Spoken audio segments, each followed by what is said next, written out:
Hi everyone, welcome back to the channel. Tonight's tale is a Scottish one, The Ghost Town That Vanished, a true story of the remote Atlantic islands of St Kilda and the quiet, haunting way a real community disappeared from the map.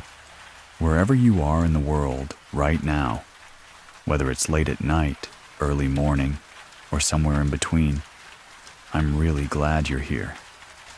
Before we begin, tell me in the comments, where are you listening from tonight?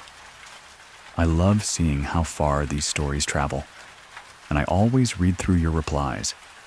And if you're new here, please subscribe. This channel is all about slow, immersive stories you can relax to. Stories to help you unwind, switch off, and drift into sleep.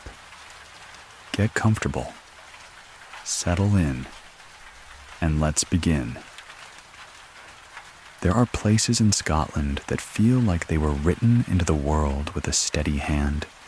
Valleys folded like pages, locks laid down, as if someone measured them with a ruler of cloud and peat. And then there are places that seem to resist being held in the mind at all. St Kilda is one of those. On paper, it is simple enough. A small archipelago far out in the Atlantic, with Hirta as the largest island, and a bay, Village Bay, where human life clung for more than 2,000 years. But the first time you try to picture it properly, the image wavers. The cliffs rise too abruptly. The sea feels too heavy. The distance feels like a trick. Even the name is a riddle, and the story of the name is a tangle of guesswork and drifting spellings. Another hint that St Kilda does not like to sit still. I first came to it through a map in an archive, a neat rectangle of paper that promised certainty. The island sat off the edge of the Outer Hebrides like a smudge that someone forgot to erase. There was Hirta, Dún, Soe, Borere, names that sounded like stones dropped down a well. The archivist who handed me the folder didn't say much. He didn't need to. You could feel the weight of the subject in the silence between us. The quiet fascination Scotland keeps for places that emptied. The way a country remembers absence as keenly as it remembers battles. Inside the folder were lists, letters, and photographs. Men with caps pulled low against a wind you could almost hear. Women in shawls looking straight into the camera with an expression that wasn't quite defiance and wasn't quite resignation. And always, behind them, the slope of Hirta and the line of the sea. An edge that looks like the end of the world when you've never traveled beyond it. One date was written again and again, in different hands, in different inks. 29th of August, 1930. The day St Kilda, inhabited for millennia, became uninhabited. To call it a ghost town makes it sound like a theatrical thing, full of shrieks and chains and moonlight. But St Kilda's haunting is quieter. It's the haunting of routine interrupted, a hearth left to cool, a door that never swings again, a path that remembers feet. And the strangest part, at least at first glance, is that it wasn't a forced clearance like so many Highland stories. It was asked for, petitioned, a collective request from the people themselves. That fact changes the flavor of everything. It means you can't tell the story as simple villainy. No single laird rides in like a storm.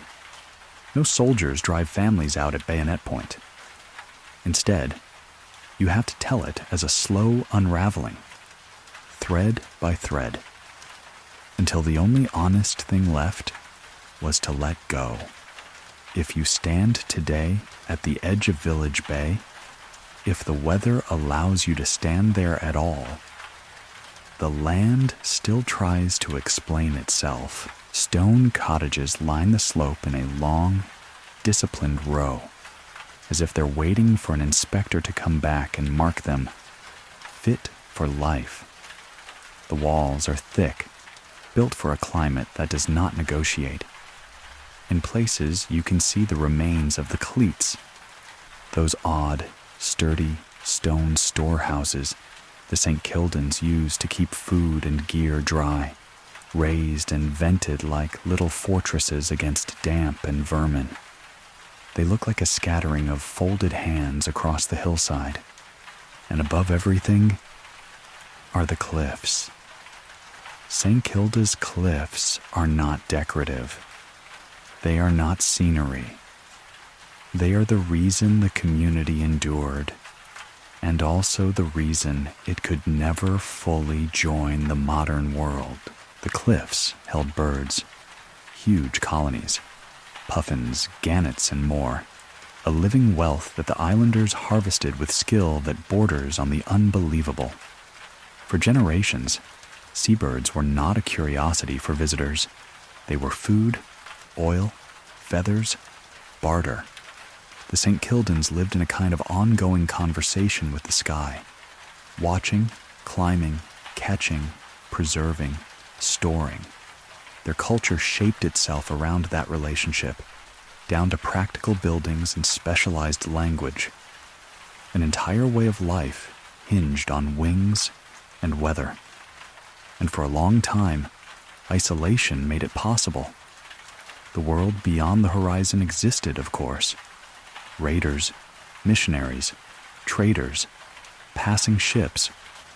Rumors brought on rare visits, but it was distant enough that St. Kilda could remain, in many ways, its own small universe.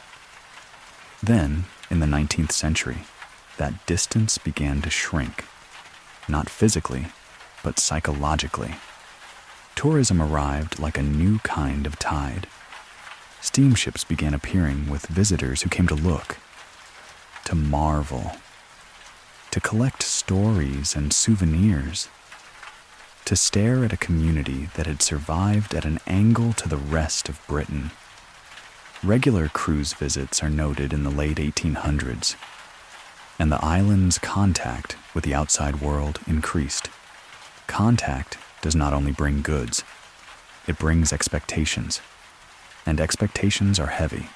The St. Kildans learned, slowly and painfully, what lay beyond. Easier access to supplies, medical care, wage work, schools that connected you to more than your own rock in the sea. They also learned what came with visitors.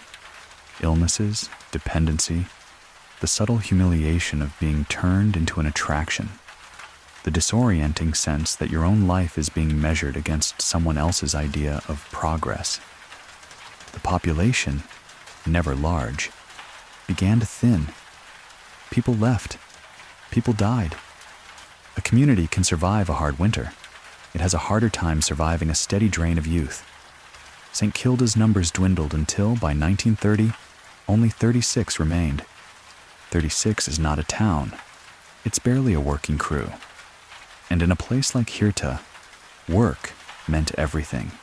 Tending sheep, maintaining buildings, gathering fuel, fishing when the sea allowed it, climbing for birds, caring for widows and children, keeping the fragile machinery of survival running day after day. Then came the sharp edge of tragedy that often turns slow decline into a single decision. The records and retellings circle around illness and lack of medical care in those final years. The remoteness that once protected the island now delayed help. The Atlantic that once fed the community now also trapped it. By May 1930, the remaining St. Kildans wrote their petition to the Secretary of State for Scotland, asking for assistance to leave that year, because manpower had dropped, because several men intended to go to mainland employment, because the community could not see how it could face another winter in its weakened state. Think about the courage required to write that letter. Not the dramatic courage of storm rescues or cliff climbs, but the slow courage of admitting the truth, that endurance has a limit, and that staying can become a different kind of danger than leaving. Somewhere on Hirta, after the petition was drafted and signed, daily life still had to continue. Peat still had to be carried. Nets still had to be checked. Children still had to be fed. The ordinary day does not pause just because history has shifted its weight. But the island had changed. Once you decide to leave, every object becomes a question. Do we take it? Do we sell it? Do we leave it behind? A spinning wheel becomes more than a tool. It becomes a memory you can't pack.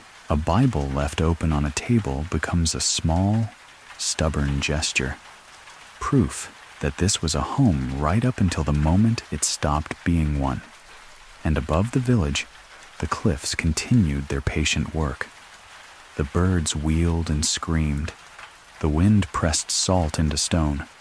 The sea kept moving, as it always had, indifferent to the human decision slowly forming in ink and paper. St Kilda was not yet a ghost town, but it had begun to vanish, first from the future, and then, inevitably, from the present. In the next chapter, we'll follow the final months on Hirta, as the decision hardens into plans, and the outside world, ships, officials, and the machinery of evacuation begins to arrive at the edge of the world. In the first chapter, St Kilda felt like a place that was beginning to disappear, still inhabited, still breathing, still doing what it had always done, but with the future quietly draining out of it. Chapter 2 is where the vanishing becomes a decision, not a sudden one, not a single dramatic meeting where everyone stands up at once and declares, "We're finished." It was slower than that, like a rope fraying, strand by strand, until the hand holding it finally admits it can no longer trust the weight. At the start of 1930, there were 36 people left on Hirta, 13 men, 10 women, 8 girls, and 5 boys, 10 households, with several cottages already standing empty. That number matters because St Kilda did not run on money alone. It ran on hands, strong backs for peat and stone, fingers for spinning and mending, eyes that could read weather and see, arms that could haul a rope from a cliff face without trembling. When hands disappear, everything else begins to fail. Even the island's old strengths, sheep, cloth, fishing, seabirds, became harder to sustain with fewer people. And then there was the winter, the one locals remembered not just as cold, but as a kind of siege. 1929 to 30, when weather could stop boats, stop mail, stop supplies, stop reassurance. Isolation is romantic until you are waiting for medicine. Isolation is heroic until you are waiting for food. And by then, St Kilda had begun to rely, more than it once had, on what arrived from outside. The National Trust for Scotland describes that long shift. Increased contact in the 19th century, visits and trade, and gradually a dependence on imports of food, fuel, and materials. It wasn't that the islanders had become weak. It was that the world had changed around them, and the thin thread connecting them to that world could snap for months at a time. One of the most important figures in the final year wasn't a laird or an official. It was a nurse, In the records, she appears as Williamina Barclay, the resident Queen's nurse, and by 1930, she was one of the people urging the islanders to face what they were trying not to say out loud. In a community like St Kilda, a nurse wasn't only a medical professional, she was a bridge. Terrible proof arrived. The kind of proof terrible proof arrived. The kind of proof that makes an argument in a single blow. In 1930, 2 young women died. One was Mary Gillies, 35, who'd been rushed to hospital in Glasgow and died on 26th of May, 1930, after complications following childbirth. Her baby daughter, Annie, also died. The other was Mary Gillies, 22, who died on 21st July, 1930 on the island from a form of tuberculosis. 2 deaths do not tell the whole story, but they can change the temperature of it. They make the abstract idea of no doctor into something you can't look away from. They press the question into every kitchen and every doorway. If the next illness comes in November, what then? Somewhere in that pressure, between fear and fatigue, between duty and dread, the islanders began to write. Not a manifesto, not an accusation, a petition. The National Records of Scotland describes how, after deliberation, 20 islanders petitioned the government on 10th May 1930, explaining that several men had decided to leave, and without them, another winter would be impossible. It's also recorded in Parliament that a petition dated 10th May was received, signed by householders, and attested by the missionary and nurse. That detail, attested, matters. St Kilda was a small place, but it was still a place where authority and literacy often passed through certain hands. The missionary, Dugald Munro, who served as missionary and schoolteacher, signed too, as did Nurse Barclay. So the letter went out across the Atlantic routes and the postal chain, carrying the weight of a whole community saying, in effect, we cannot do this any longer. And once you send a letter like that, time changes shape. Every day after becomes double-edged. On one side, the usual work goes on, because it must. Sheep still need tending, cloth still needs made, gear still needs repaired, the weather still needs watched, because the weather is always the real ruler out there. But on the other side, each day becomes a quiet inventory of a life you are about to abandon. There is a special kind of exhaustion that comes from living normally, while also preparing to leave everything that makes your normal possible. And on Hirta, everything did not mean possessions in the modern sense. It meant systems, shared routines, shared labor, shared understanding of cliffs and tides and seasons. It meant neighbors. The National Records note that the government's response was to organize evacuation, not only of people, but of most of their 1,500 sheep. Imagine the conversations that must have happened about that. Sheep were not decorative. They were wool, cloth, trade, food. Removing them was not simply clearing livestock. It was closing the book on a whole economy. Meanwhile, the outside world did what it always does.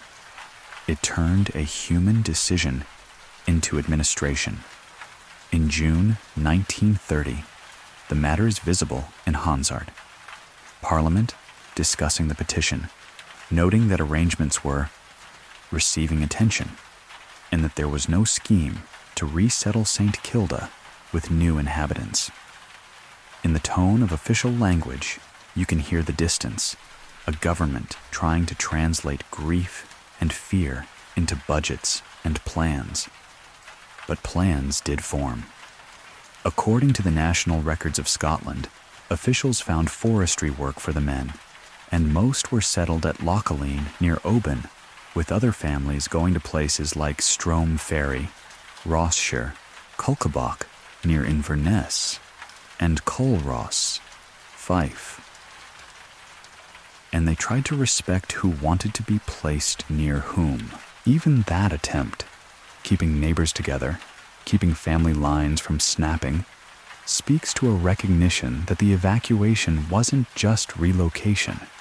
It was transplantation, and not every root survives being moved. All through that last summer, St Kilda became, strangely, both more crowded and more empty.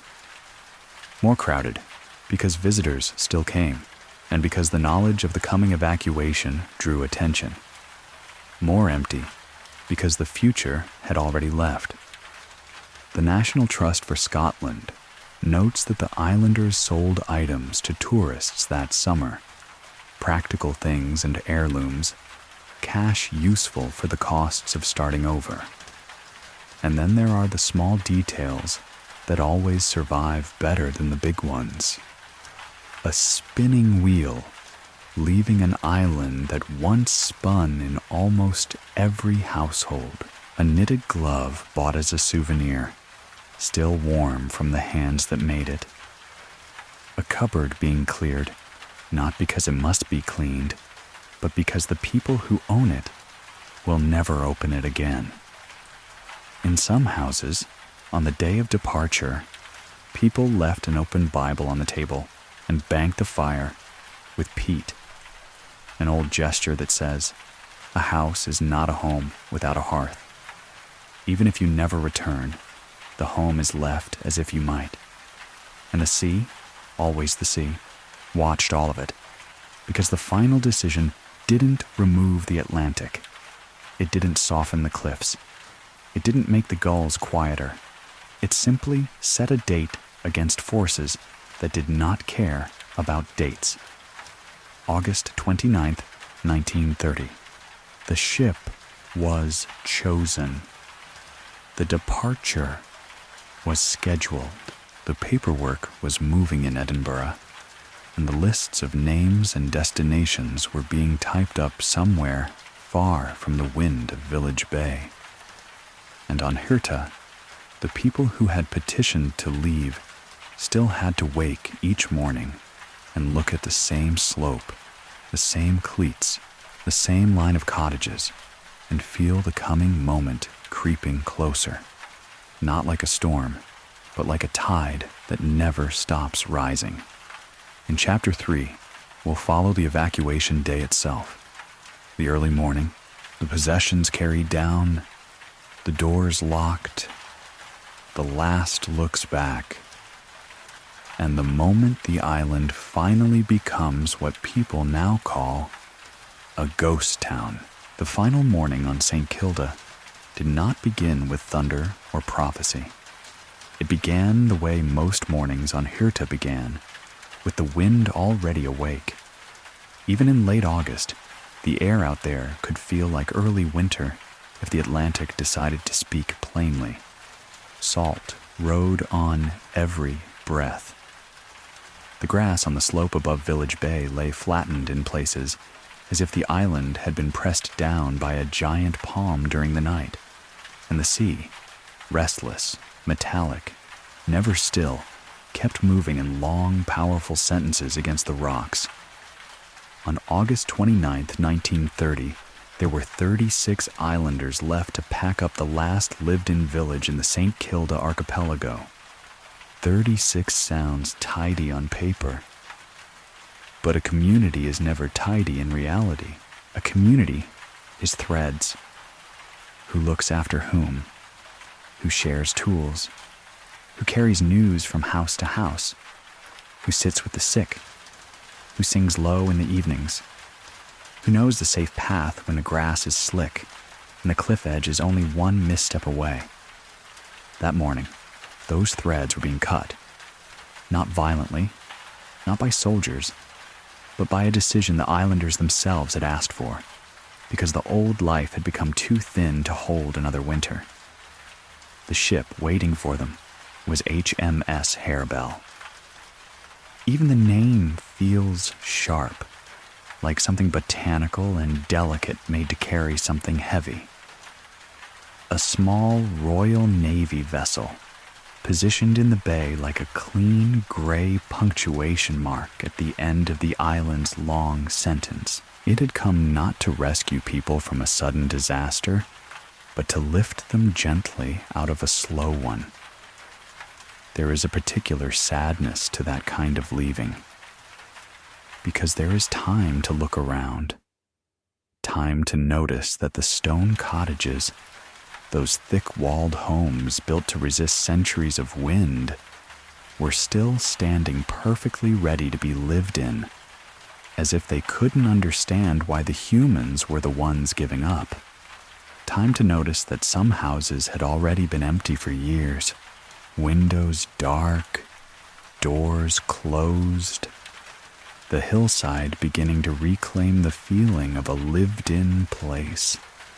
That morning, the village was not yet a ghost town. It still had human sound in it. The scrape of a box being dragged, the low murmur of people speaking close together, the sudden cry of a child, the small clink of a kettle or tin cup. Ordinary noises made strange by the knowledge that they were the last of their kind here.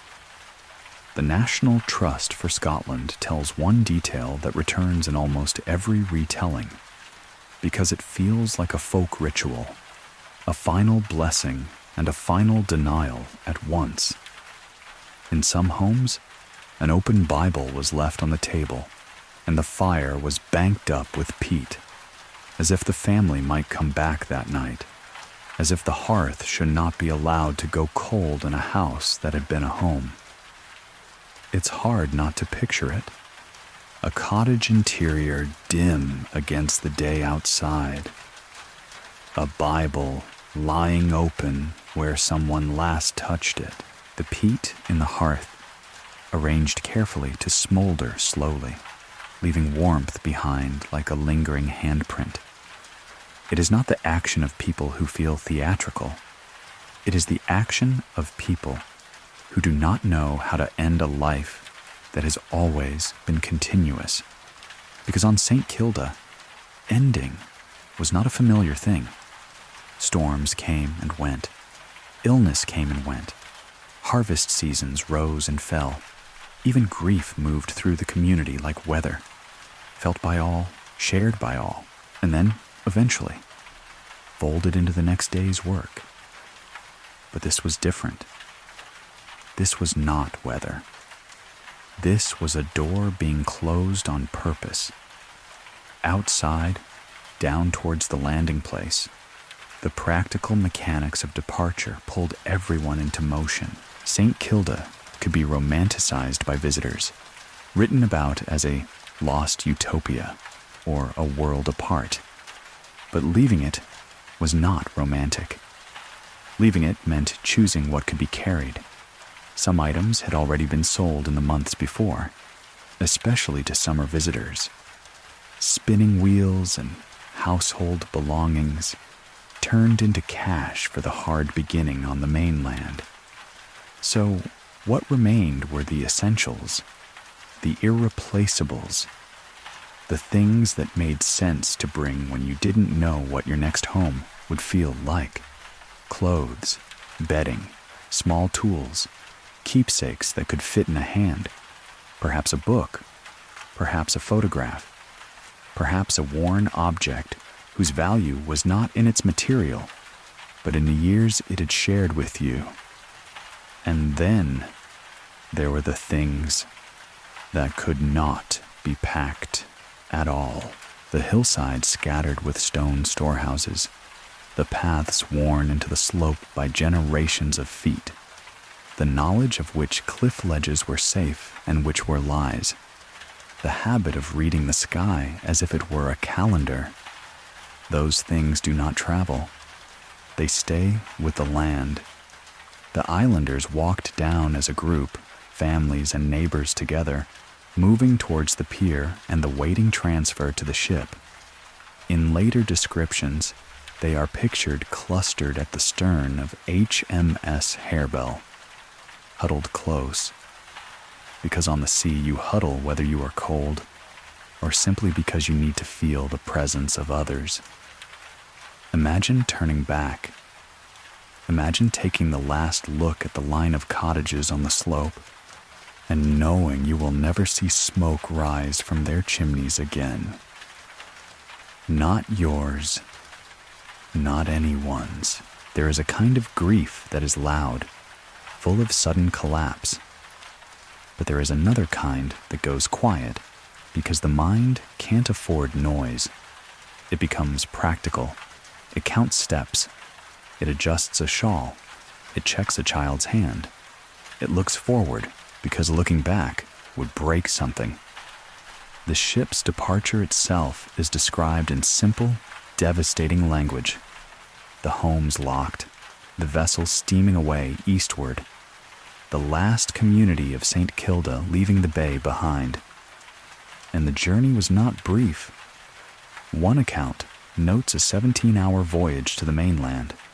17 hours is long enough for the sea to change moods several times, long enough for conversation to rise and fall, long enough for silence to become its own companion. And what do you talk about during 17 hours like that? You might talk about the arrangements made for you, because there were arrangements, and they were necessary. The National Records of Scotland describes how the government organized resettlement and also the removal of most of the island's roughly 1,500 sheep, and how work was found, particularly forestry work for men, with many islanders disembarking at Lochaline and settling in that area, with other placements elsewhere. But talk of jobs and places can only go so far. Eventually, the mind drifts back to what it knows best. The smell of your own house, the sound of seabirds at dawn, the shape of the bay when the water is calm, rare as a miracle, the way the island looks when rain comes in sideways, and the whole world feels made of gray fabric. You might say nothing at all, because how do you turn a life into words without making it feel smaller?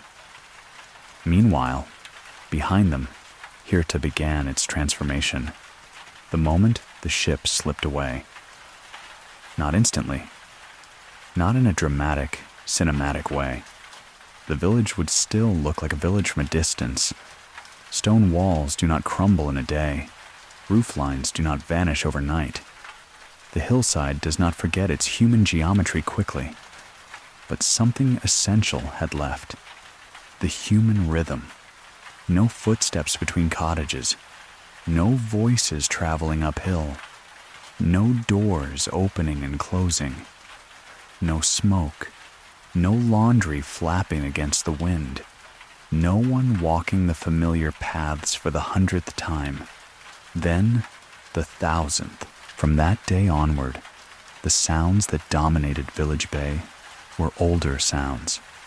Wind, water, birds. The island returned to the language it spoke before people ever built houses there. This is why St Kilda's haunting is different from the ghost stories told in Castle, corridors. It isn't about a single tragedy frozen in time.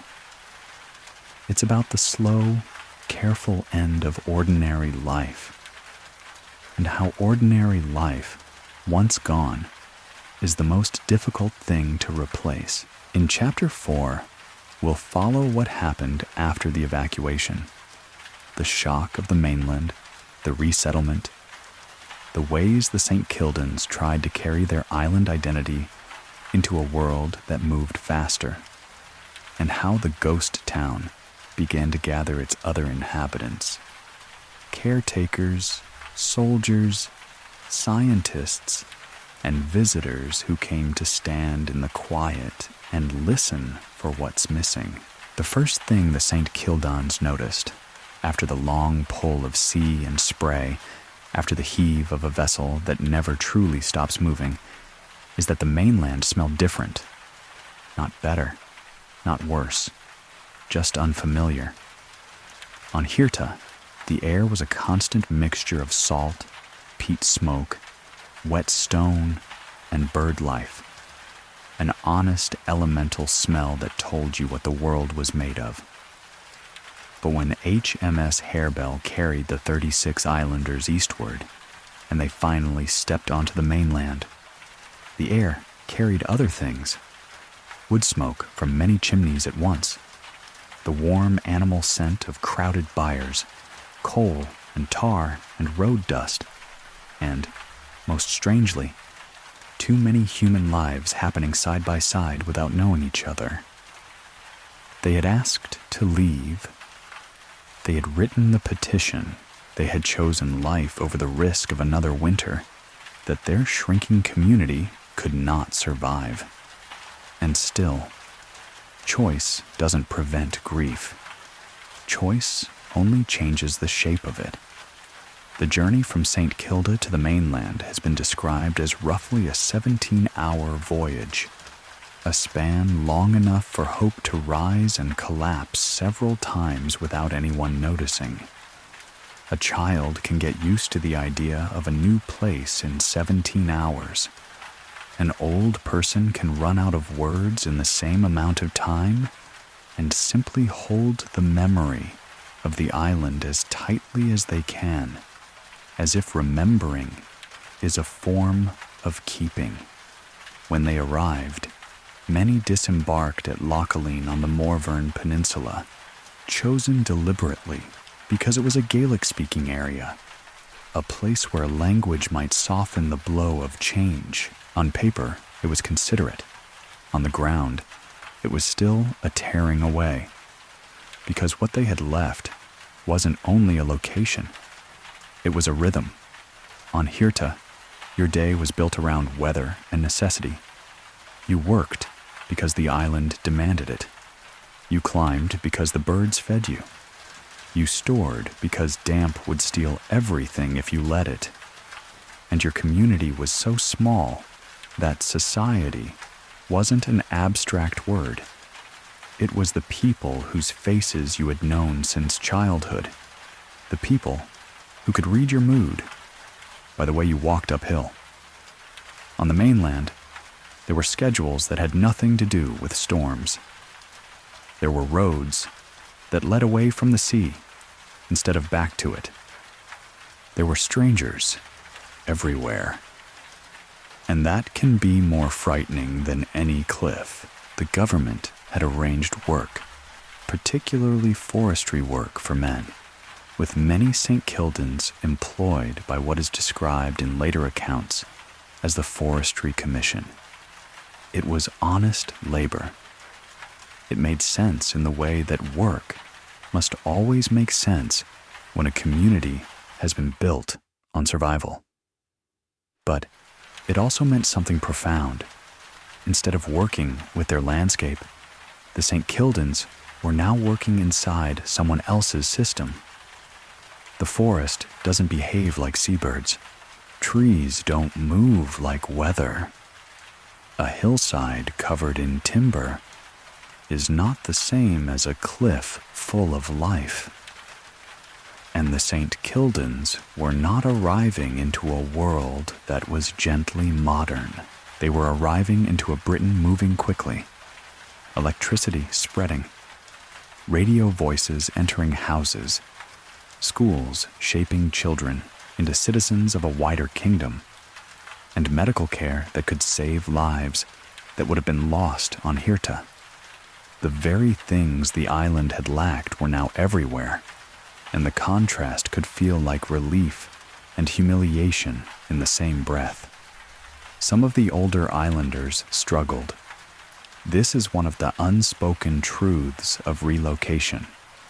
You can move bodies faster than you can move identity. The islanders had lived in a place that demanded specialized knowledge, how to interpret sea conditions, how to harvest safely, how to live with scarcity. A person can carry that knowledge into exile and still find it is nowhere to land. And yet, not everything was loss. Children gained access to schooling that wasn't dependent on a single teacher and a difficult supply chain. Families gained proximity to doctors. People gained the possibility, terrifying and exciting, of choosing a path that wasn't written entirely by geography. What St Kilda became immediately after the evacuation was something that seems impossible.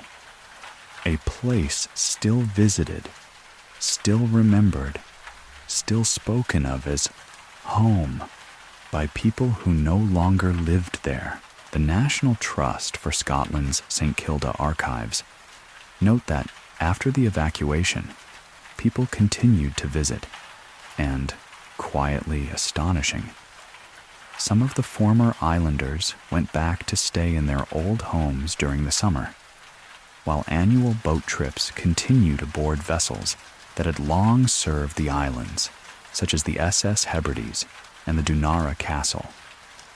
Imagine what that return must have felt like. To step again onto Village Bay and hear the same seabirds and see the same line of cottages, only now with empty windows. To unlock a door that hasn't been opened in months. To stand in a kitchen where the last day still lingers in the air, and to realize that you can visit your old life, but you cannot re-enter it. That is the precise flavor of a ghost town. Not that it is full of apparitions, but that it is full of roots, the way your feet know where to go, even when your life no longer belongs there. Over time, however, St Kilda did not remain untouched. Its emptiness attracted new kinds of presence.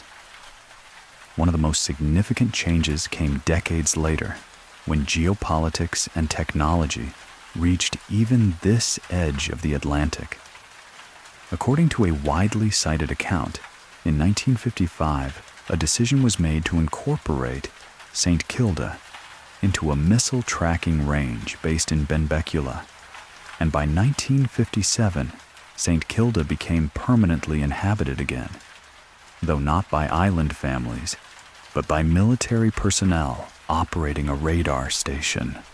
This is one of those moments where history feels like irony. For thousands of years, the islands had been inhabited because they were remote enough to demand self-sufficiency. Now, they were inhabited again because they were remote enough to be useful, an outpost in a larger technological landscape. The military presence brought buildings and masts. It brought a kind of utilitarian architecture that did not pretend to belong to the land. It brought regular supply lines, because the modern world can do, in hours, what St. Kildans once waited weeks for. And it brought a strange, modern pub name into the story, the Puff Inn, referenced as part of the later base infrastructure. Yet St. Kilda also became something else, a carefully managed site of memory and nature. A conservation statement summarizes that, after the establishment of the military station, St. Kilda's management involved conservation bodies, and, later, a more unified approach. It notes that since 2003, the National Trust for Scotland has managed all aspects of St. Kilda's care in partnership. And then came international recognition, another layer added to the island's identity.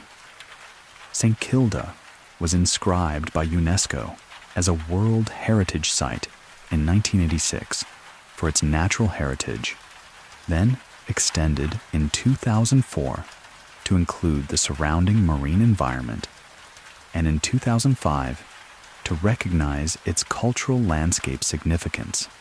making it one of the rare mixed World Heritage sites for both natural and cultural value. So the ghost town did not simply rot into ruin.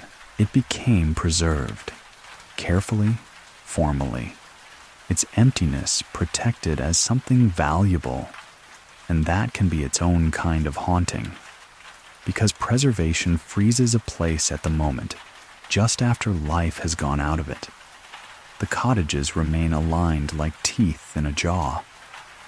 The cleats remain scattered on the slope like a field of patient stone animals. The paths remain visible, stubbornly human, even when no one walks them daily. And the seabirds, those great living engines of the islands, continue their endless circling, carrying on without any reference to the decision made in 1930. Meanwhile, on the mainland, the St Kildans lived forward. Some adapted, some struggled. Some carried the island inside them like a private language that few others could speak. They were no longer islanders in the old sense, but they were never simply mainlanders either. That is what it means to vanish without being destroyed. A community can disappear from its birthplace and still exist. In memory, in family stories, in the set of habits a person keeps, even when the reason for those habits is gone. And St Kilda, out in the Atlantic, became a place you could sail to and stand in silence, listening to wind passing through abandoned stonework, and feel, almost physically, how thin the line is between still inhabited and already gone. To understand why St Kilda could vanish so completely, and why the emptiness still feels so alive, you have to understand what kind of life existed there before the leaving. Because it wasn't simply crofting on a remote island. It was a system, a self-contained grammar of survival, built over centuries, shaped by weather, cliffs, seabirds, and a small community that learned to organize itself with the seriousness of a ship's crew. And the evidence of that life still lies all over Hirta, written in stone. Not just in the cottages on the village street, but in the hundreds, more accurately, the thousands, of small, dry stone structures scattered across the slopes like a spill of gray dice. These are the cleats, storage huts and stores, built to breathe, built to keep things dry, built with the island's most precious resource, labor. You can walk among them and feel your mind change pace, because modern storage is invisible. Cupboards, warehouses, containers, things you forget until you need them. But on St Kilda, storage was an architecture of anxiety. Every cleat says, "We have learned what damp can do." Every stone says, "We have learned what a hungry winter demands." Cleats were used for all the essentials that had to survive the island's wetness. Fuel, nets, eggs, and especially the drying and preserving of seabirds, which formed a major part of the St Kildan diet and economy. And once you understand that, you understand a deeper truth. St Kilda wasn't sustained primarily by fields. It was sustained by the sky. The island's true harvest visitors often arrive with romantic expectations, expecting a few sheep, a bit of fishing, some hardy potatoes defying the wind. And yes, there was crofting. Yes, there were sheep. Yes, there were small plots and stubborn cultivation behind protective dikes. But St Kilda's great, renewable wealth was always the seabirds. Even today, the National Trust for Scotland describes the archipelago as a major seabird sanctuary, hosting around 500,000 breeding seabirds each summer, with 17 species nesting and raising young, including one of the world's largest northern gannet colonies, as well as fulmars and a huge Atlantic puffin colony. For the islanders, these weren't numbers on a conservation sign. These were larders and livelihoods. Birds meant meat, birds meant feathers, birds meant oil, and the trade mattered. Over time, St Kilda exported seabird-derived goods, especially feathers and oil, into a modern economy that slowly made those products less valuable as technology advanced. That shift, traditional exports losing worth, was one of the quiet currents that pulled the island toward its end. A subsistence economy can survive brutal conditions if its outputs remain useful to the outside world. But when your currency becomes obsolete, isolation turns from a challenge into a trap. And yet, before it became a trap, it was a mastery. Because harvesting seabirds on St Kilda was not casual. It was not a boy with a sling and a lucky aim. It was organized, dangerous work that demanded skill, courage, and the kind of calm that only repetition can produce. The cliffs were not scenic backdrops. They were workplaces. A man leaning out over a ledge wasn't doing something dramatic for a story. He was doing something ordinary so his family could eat. The wind made it worse. The rain made it worse. The sea spray made everything slick. One mistake could take a person out of the community entirely. And on an island that was already operating at the edge of manpower, the loss of one skilled climber wasn't just a private tragedy. It was a structural blow.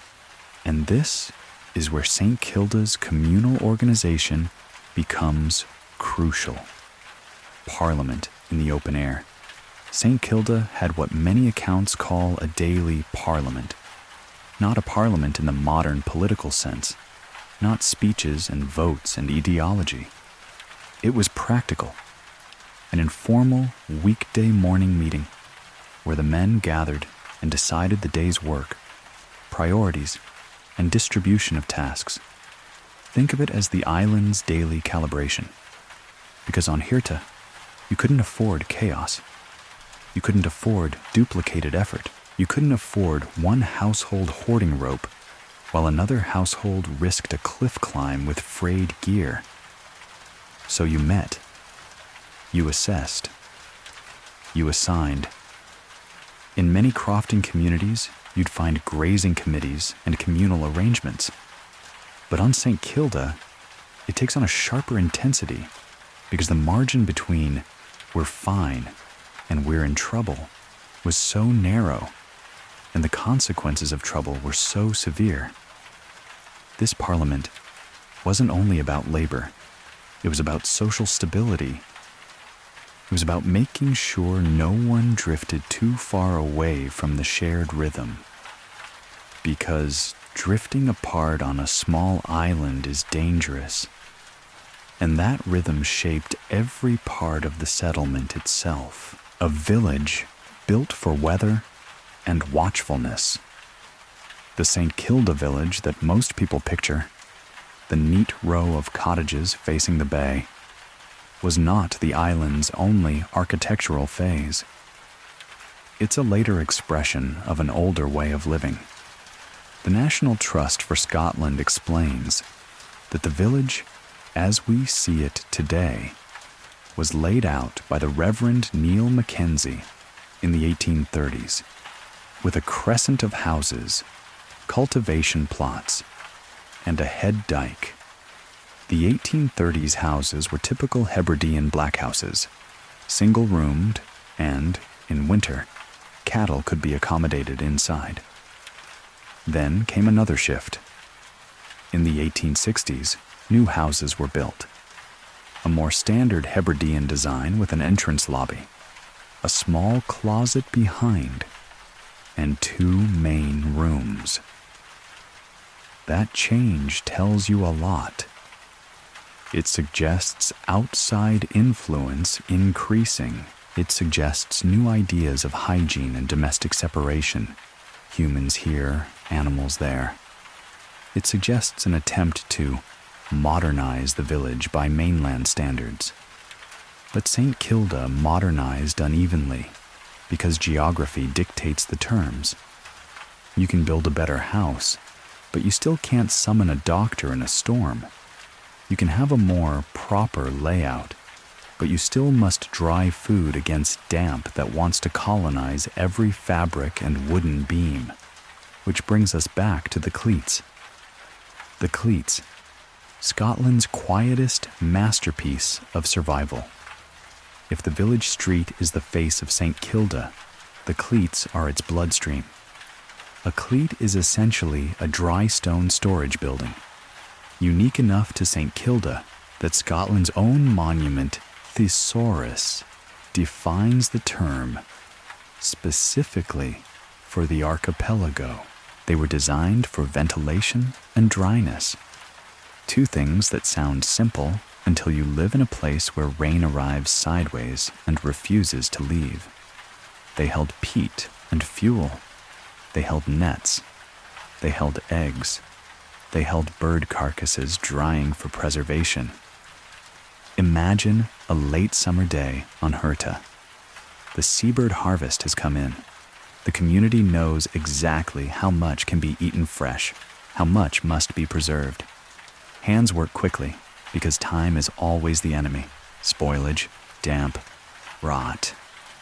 And then the cleats become the island's pantry. Not a single pantry.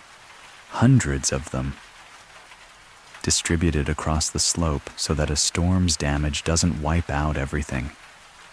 Built with stone because wood is scarce and damp is relentless. Maintained because maintenance is the tax you pay to survive on the edge of the world. A tourist might see them as quaint, but they are closer to a system of insurance, an island-wide strategy to stay alive. And it worked. It worked for a very long time. So why did a system this resilient fail? Because the failure wasn't in the cleats or the cliffs. It was in the connection between the island and the wider world. As the 19th and early 20th century reshaped economies and expectations, St Kilda's position changed. Contact increased. Dependency increased. Traditional products lost value. Modern medicine and education became impossible to ignore. The islanders didn't become less skilled. The world simply became less compatible with the life they lived. By 1930, with the population low and the risks high, the old communal rhythm couldn't guarantee survival through another winter. And so, the community made its hardest decision and became a memory in its own landscape. When the last wake of HMS Harebell softened into the Atlantic, St Kilda did not immediately become silent. Silence is something that arrives in layers. First, the obvious sounds vanished. The latch of a door, the scrape of a chair, the clatter of a tin pail against stone, the low, human murmur that travels along a street even when no one is speaking loudly. Then, over days, other smaller sounds disappeared too. A dog's bark, a child's sudden laughter, the half-sung rhythm of work. After that, the island began to speak in its older tongue again. Wind, water, seabirds, sounds that don't belong to any one person and never ask permission. And yet, the village didn't look dead. That's the cruel trick of St Kilda as a ghost town. The cottages remained capable of life. Their walls stood steady. Their roofs, in many cases, still held their shape. The street still made sense. The cleats still sat scattered across the hillside, hundreds upon hundreds of small stone storehouses, like an entire village's worth of cupboards spilled across the grass. The place looked as if the people had stepped out for a day and simply misjudged how long they'd be gone. But the afterlife of empty houses is never neutral. The moment people leave, other forces move in. Ownership, policy, weather, curiosity, and sometimes the blunt necessities of war and technology. The island is bought for the birds. In the first year after the evacuation, St Kilda shifted from being a lived-in community to being something else. A place administered. At the time of the evacuation, the islands were owned by Sir Reginald MacLeod of MacLeod. Then, in 1931, St Kilda was bought as a bird sanctuary by the Earl of Dumfries, who later became the Marquess of Bute. And when he died, he bequeathed St Kilda to the National Trust for Scotland in 1956. Those dates matter because they show a shift in value. For the St Kildans, the birds were food, oil, feathers, daily survival. For the new owners in the new era, the birds became heritage, science, sanctuary. Not less important, just important in a different way. The islands began to be framed as something precious precisely because they were remote and vulnerable. And in a way, the islands were becoming what the modern world often makes of abandoned places, a symbol, the work parties, and the new kind of resident. Once St Kilda was in the Trust's care, a new kind of human presence began to appear. Not families living year-round, but work parties and researchers who came seasonally to repair, record, and conserve. The National Trust for Scotland's own archive story describes how, after the islands came into the Trust's care, they began organizing work parties, with small groups traveling out to complete essential tasks, leaving behind journals, notes, and photographs that now form part of the St Kilda archive record. This is where the ghost town starts to feel strange in a new way, because the village was no longer unused. People were still there, sometimes, but the purpose had changed. The goal was no longer to keep a community alive through winter. The goal was to keep the place intact, to stop roofs failing, to prevent walls collapsing, to protect what could be protected against the long, grinding patience of Atlantic weather. St Kilda became a site that demanded caretaking, and in return, it offered something powerful, a concentrated sense of time, a place where you can stand in one spot and feel centuries of human effort, then feel the abrupt stop of 1930, like a heartbeat that ceases mid-beat. The Cold War arrives at the end of the world. Then came the next layer of St Kilda's afterlife, one that feels almost unbelievable if you only think of the islands as a vanished crofting world. Radar. By the late 1950s, St Kilda was drawn into the strategic logic of the Cold War. A radar station was built in 1957 as part of the Benbecula missile range, and after the 1930 evacuation, the only year-round residents were, for a time, military personnel associated with that station. The contrast is sharp enough to sting. A place once organized around seabirds and peat and rope becomes, suddenly, a place of domes, masts, fuel tanks, and monitored skies. On a ridge that once held only wind and heather, you now have structures that look like they were designed for another planet. The conservation statement on St Kilda even includes imagery that captures the collision. The traditional village street in one direction, and the military base infrastructure in the middle ground. This didn't repopulate St Kilda in any cultural sense. It created a different kind of habitation, temporary rotations, functional buildings, a life defined by supply schedules and equipment, not by cliff harvests or community parliament. And that changes a landscape too. Even if you never see a soldier, you can still see what their presence required.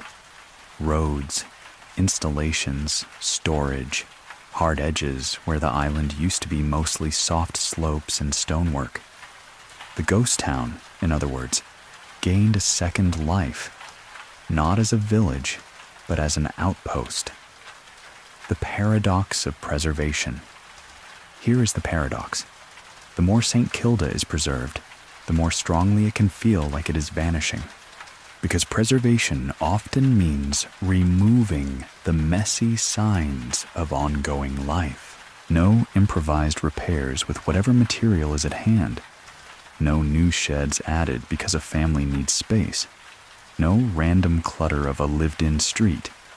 Instead, you get a curated stillness, a place held in a careful pose, like a photograph that never fades. And yet, St Kilda's story is not only about cultural preservation, it is also about natural abundance on a scale that dwarfs human plans.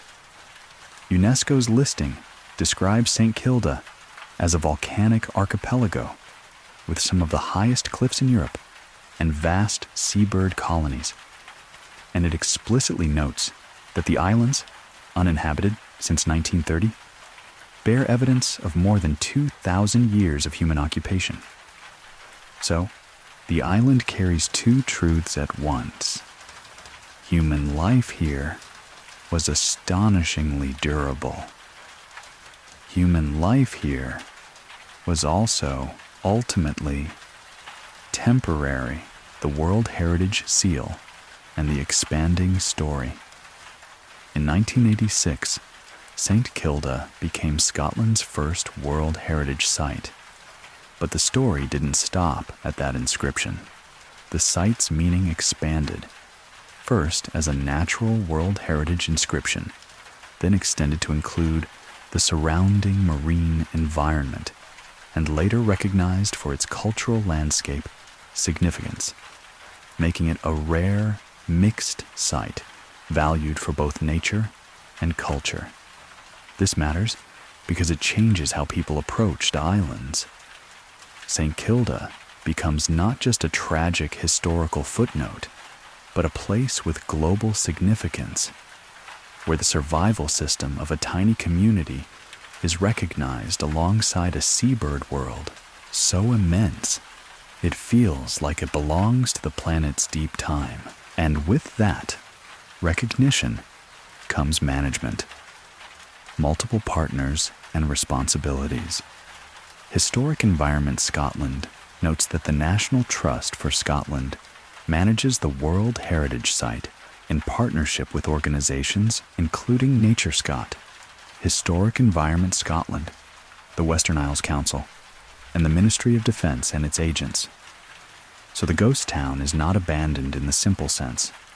It is governed, protected, argued over in plans and policies, and still, every winter, the wind tries to take it back. How a place becomes haunted without any ghosts. If you stand in Village Bay now, whether in person or in your mind, you can feel why St Kilda unsettles people. It isn't because something supernatural happened. It's because something profoundly human happened. A community reached the edge of what it could sustain, asked to leave, and then watched its home turn into history while the buildings remained. Even the details of the last day, the remembered image of boxes and bundles at the pier, the sense of doors being shut on purpose, feed that feeling. The National Trust for Scotland's evacuation account places the moment plainly. The final 36 islanders, boarded HMS Harebell and sailed away from their home. After that, St Kilda didn't die in one way. It died in many small ways, and then lived again in many new ones, as sanctuary, as archive, as military outpost, as global heritage. The town vanished, but the island never stopped being used by time. The mainland didn't greet the St Kildans with cruelty. It greeted them with scale. That's the word I keep returning to whenever I read the accounts. Scale, as if someone had taken their world and stretched it sideways until it no longer fit comfortably inside a single pair of human eyes. On Hirta, the village was a line of houses you could walk in minutes. The number of faces you knew was the number of faces you'd likely always know. Even the weather, unpredictable as it was, felt intimate. Because you learned it the way you learn a person. By watching, listening, remembering.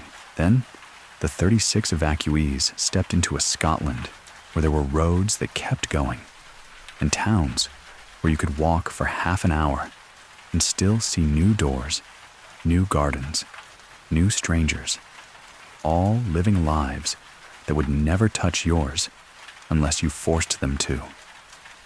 The islanders had asked to leave, and arrangements were made, carefully by official standards, to resettle them with people they wanted near them.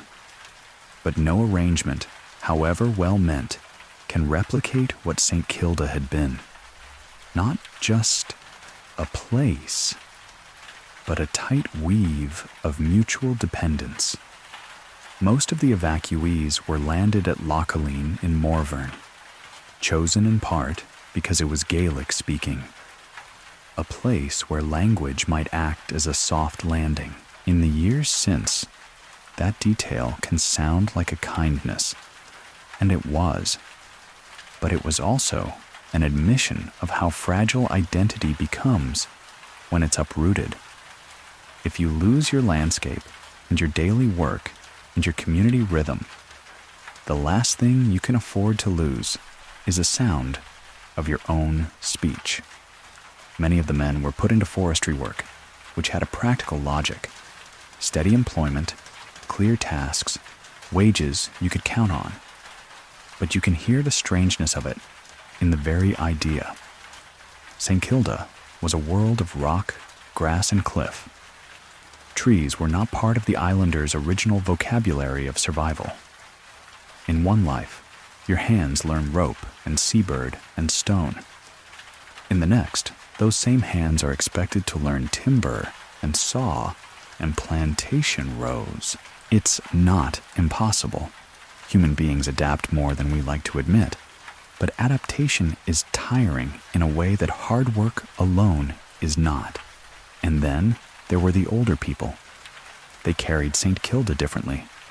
For a child, the mainland is loud, but also full of possibility. For a young adult, it can feel like escape mixed with guilt. But for an older islander, the mainland can feel like being placed in a room where the air is wrong. You can breathe it, yes, but it doesn't feel like yours. That's the quiet tragedy inside this story. St Kilda didn't only vanish from the map. It began to vanish inside the people who had lived there too, slowly, as daily practice was replaced by mainland routine.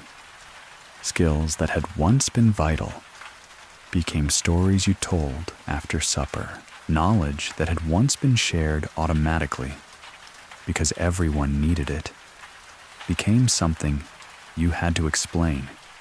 An explanation is always a kind of reduction.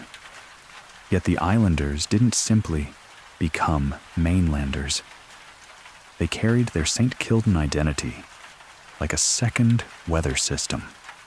The National Records of Scotland notes that the government did its best to respect preferences so families and neighbors could be settled together. And it lists other destinations too. Strome Ferry, Culkebach near Inverness, and Culross and Fife among them. Even in those scattered placements, you can sense an attempt to keep a thread intact. Because if you separate people from their homeland and from each other, you don't relocate a community, you dissolve it. And still, dissolution has its own momentum. A community that once lived with no private anonymity now had to learn the mainland habit of distance. People keeping to their own doors, their own schedules, their own business. On Hirta, your business was everyone's business, because one person's illness or injury could become everyone's emergency. On the mainland, you could be sick in a house full of medicine and still feel lonely. What happened to St Kilda itself, meanwhile, created a strange new pain. The island became visitable. Not easily, not casually, but the idea of return existed in a way it never had before. The National Trust for Scotland describes how, after the evacuation, people continued to visit, and former islanders even returned in later years for summer stays and trips. That fact splits the heart in two directions, because a place you can never return to becomes myth, but a place you can return to only to find it empty becomes something sharper. It becomes a wound you can touch. Imagine arriving again in Village Bay after years on the mainland. You step ashore, and the first sensation is relief. Your body recognizing the smell of salt and turf, the particular angle of the wind, the seabirds shouting like old neighbors. For a moment, memory and reality match perfectly, and it's almost like you never left. Then you walk up the slope, and the village street appears, and no one comes out. No smoke, no familiar figure crossing between houses, no ordinary noise of a place waking. Only the sound of your own footsteps and the wind moving through stone gaps that used to be warm with human talk. That is when home becomes something else. Not a living place, a preserved place, a place that will outlast you. And it's here that St Kilda's ghost town quality becomes most profound. The haunting isn't in the buildings. The haunting is in the relationship between those who remember and the place that no longer needs them. Over the decades, that relationship thinned in the only way it can, as eyewitnesses died. One of the most poignant, practical lines I've ever read about historical distance is this: there comes a point when no one alive can say, "I was there." The West Highland Museum notes that, as anniversaries passed, newspapers once tried to interview the last two living evacuees. And then, inevitably, those voices vanished too. It records that Norman John Gillies, who was 5 at the time of the evacuation, died in 2013, aged 88, and that Rachel Johnson, born on Hirta in 1922 and 8 at evacuation, died in April 2016, aged 93. After that, St Kilda becomes a story told about people rather than by them. And when that shift happens, the island's silence deepens, because it's not only the cottages that are empty, it's the first-person voice that is empty too. What remains are records, letters, lists, photographs, official arrangements, and the careful summaries of institutions trying to hold the story together. The National Records of Scotland preserves the outline, the petition in May, the tragedy of those final deaths, the evacuation on HMS Harebell, and the resettlement plan. The National Trust for Scotland preserves the lived texture, the sense of a seabird culture, the strangeness of leaving, the echo of thousands of years ending in one early morning. But even the best records can't quite capture what the islanders carried inside them. The muscle memory of climbing, the everyday bravery of weather reading, the way community felt when it was small enough to be held in one gaze. And that is the final, quiet magic of St Kilda. It did not vanish by burning. It did not vanish by conquest. It vanished by a decision made for survival, then continued to vanish year by year as the people who could describe it in present tense slipped away into past tense. So the ghost town remains. Stone walls on a slope, cleats scattered like punctuation across the grass, the bay open to a sea that never learned to be gentle. And above it all, seabirds still circling as if nothing momentous ever happened here.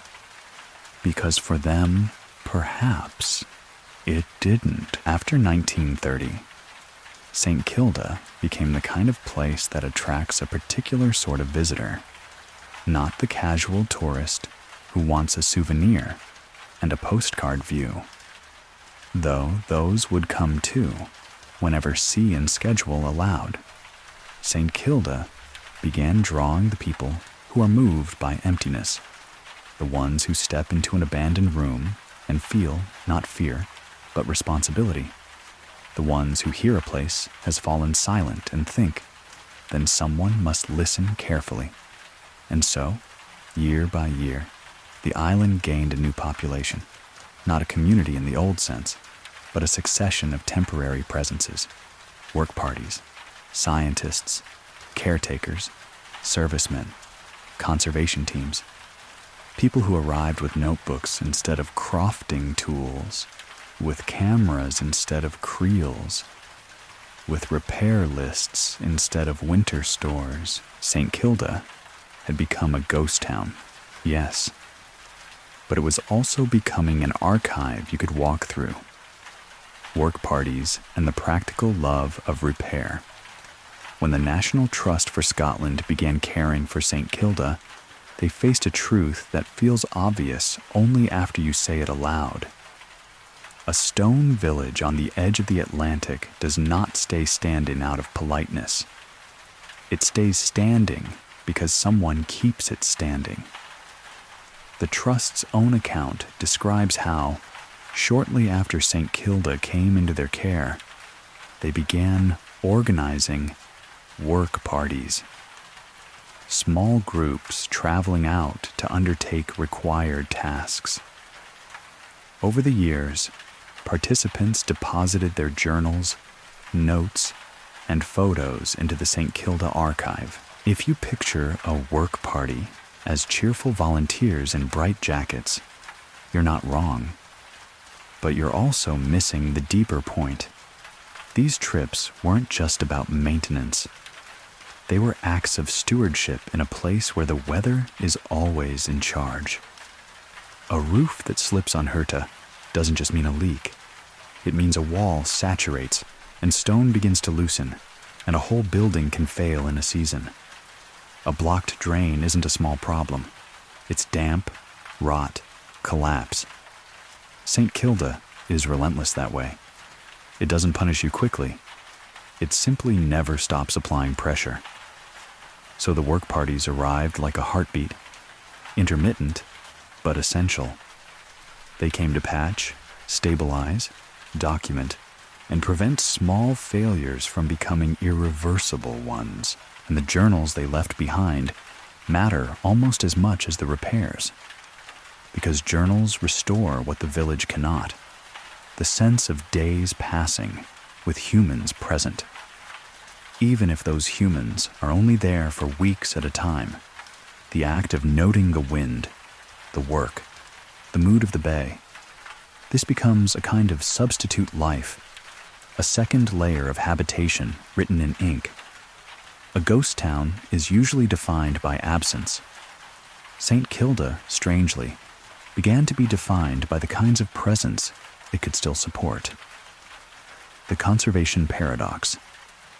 Here is the paradox St Kilda offers to anyone who loves old places. To preserve a vanished world, you must interfere with it. You must choose which stones to reset, which walls to shore, which traces of later use to remove, and which to keep. You must decide whether a building should be stabilized as found or restored to an earlier form. You must decide how much safety is acceptable before you turn a lived-in village into something that feels like a museum set. And all of those decisions matter more on St Kilda because the island's cultural landscape and natural landscape are inseparable. UNESCO's description of the site makes that connection explicit. St Kilda's cultural landscape reflects a subsistence economy shaped around birds, cultivation, and sheep, and it recognizes the vulnerability of those traditions after the departure of the islanders. So the conservation work isn't only about saving cottages for visitors to photograph. It's about maintaining evidence of a whole system of life: crofts, dikes, pathways, cleats, storage patterns, so that the story can be read in the land itself. When you stand on the slope above Village Bay and look down, you can still see the logic. The neat line of houses, the head dike, the scatter of stone cleats like a second village made of cupboards. That visible logic is part of what makes St Kilda so affecting.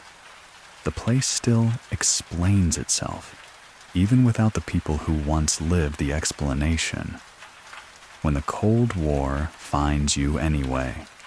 But St Kilda's afterlife isn't only conservation and careful repair, it is also modern strategy, abruptly imposed. By the mid-1950s, St Kilda was drawn into Britain's missile testing and tracking infrastructure in the Western Isles. Wikipedia's summary notes: a government decision in 1955 to incorporate St Kilda into a missile tracking range based in Benbecula, with permanent habitation resuming in 1957 and military buildings erected, including the canteen and the puff-in. If you want a more direct sense of official scale, you can hear it in Parliament. A 1957 Hansard debate discussing the Hebridean guided missile range includes staffing numbers across the range and explicitly mentions a planned presence on St Kilda. St Kilda's remoteness, which had once been the islanders' shield and burden, became a military asset.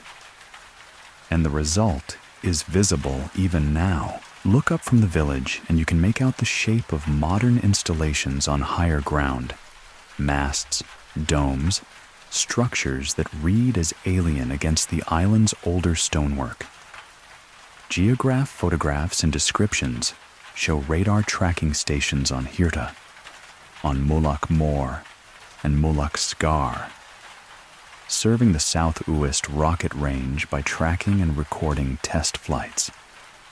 This is one of the strangest emotional collisions in the story.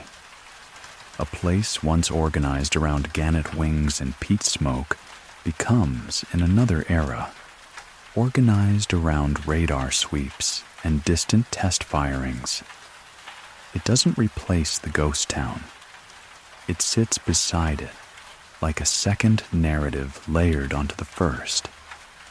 And that layering changes how St Kilda feels, because now, when you imagine the island after 1930, you cannot imagine pure emptiness. You must imagine alternating modes, weeks of silence and seabirds, then the arrival of a boat, the clatter of supplies, the short-lived bustle of humans with modern equipment, then departure again. An island breathing in short, artificial breaths. The Managed Absence Historic Environment Scotland notes that the National Trust for Scotland owns the archipelago and manages the World Heritage Site in partnership with multiple bodies, including NatureScot, Historic Environment Scotland, the Western Isles Council, and the Ministry of Defence and its agents. That sentence, dry as it sounds, describes something intensely human. St Kilda is a place where absence is managed. A ghost town most often rots because no one is in charge. St Kilda, by contrast, is too famous and too fragile to be allowed to simply fall apart. It exists under a careful balance of conservation priorities, military requirements, ecological monitoring, and access limits dictated by weather and logistics. So even being empty becomes a structured condition. The island is not abandoned. It is regulated. It is protected from too many footsteps, protected from careless repair, protected from the slow ruin the Atlantic would happily deliver if everyone looked away for long enough. And yet, despite all that management, St. Kilda still feels like it is vanishing, because wind doesn't care about committees.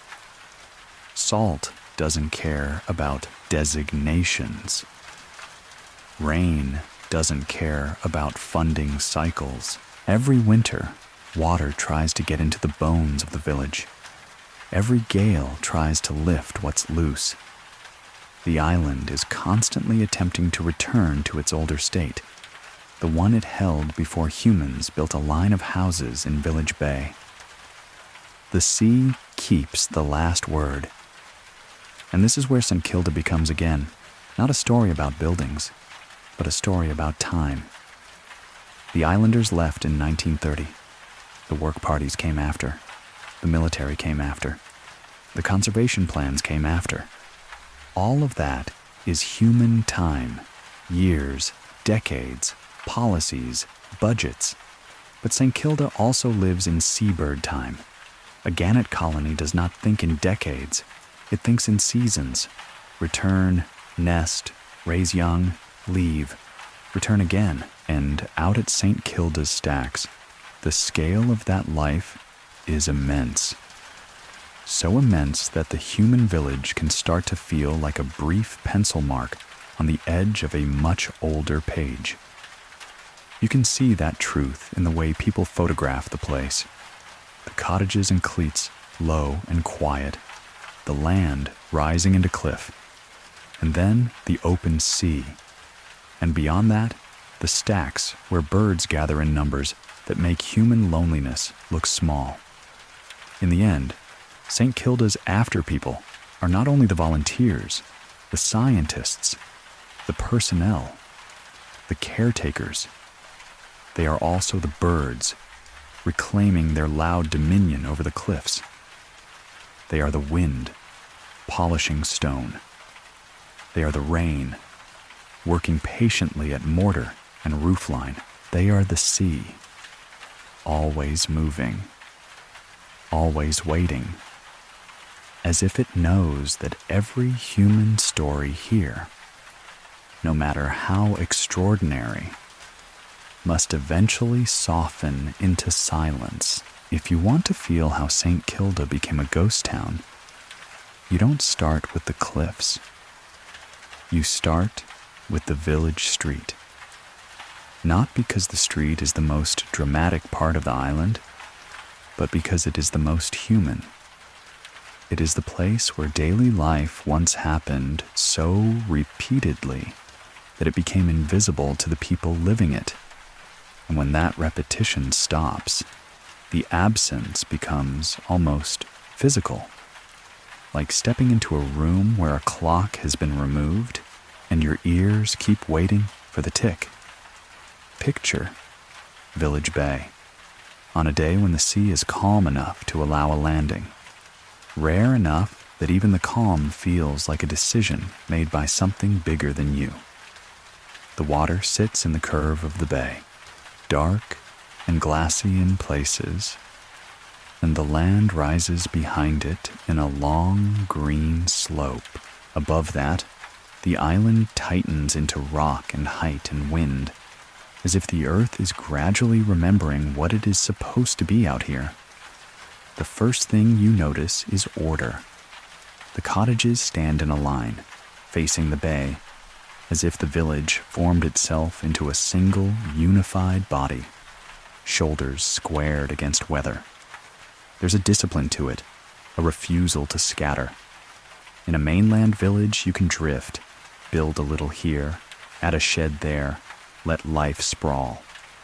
On Hirta, sprawl is a luxury. You build where it makes sense, and you keep close because distance costs energy you cannot waste. You walk the grass beside the old roadway, and you see the low stone walls and the rectangular shapes of garden plots. You imagine what it meant to coax anything edible out of this place, how every handful of soil mattered, how every stone removed from a plot had to go somewhere. And so the very act of farming slowly built the village's bones. Now, you come closer to the houses. They look sturdy, and they are, built to take a lifetime of wind. But they also look smaller than you expect. That's one of the tricks of old places. Your imagination furnishes them with space they never had. In reality, these were working homes, not airy retreats. The walls are thick, the openings practical. Everything is designed with one question in mind. Will this keep the weather out long enough for us to live? If you step into one of the cottages, the air changes. The light dims. Stone holds cold and releases it slowly, like a memory. You can almost feel how a fire would have been the center of everything. Not just warmth, but cooking, drying, comfort, survival.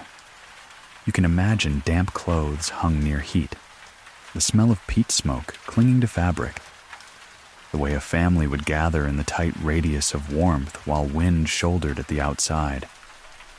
And because this is a ghost town, your mind starts doing that strange thing it does in abandoned places.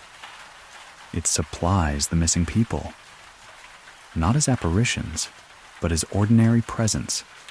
Someone turning, someone speaking, someone moving from one task to the next. You picture a woman leaning over a bowl, hands working without pause. You picture a child half asleep on a bench. You picture a man stepping in, shaking rain from his cap, bringing the outside world in with him in the form of weather, news, and whatever he's carrying. Now, step back out. The street is still there. The village still functions architecturally, but the living logic is gone. The doors don't open. The chores don't repeat. The small household sounds don't rise and fall like a tide. That's the difference between ruins and a ghost town. Ruins are dramatic, collapsed, clearly dead. A ghost town looks like it could wake up at any moment, except it doesn't. As you walk along the line of cottages, your eye catches something scattered across the slope above them.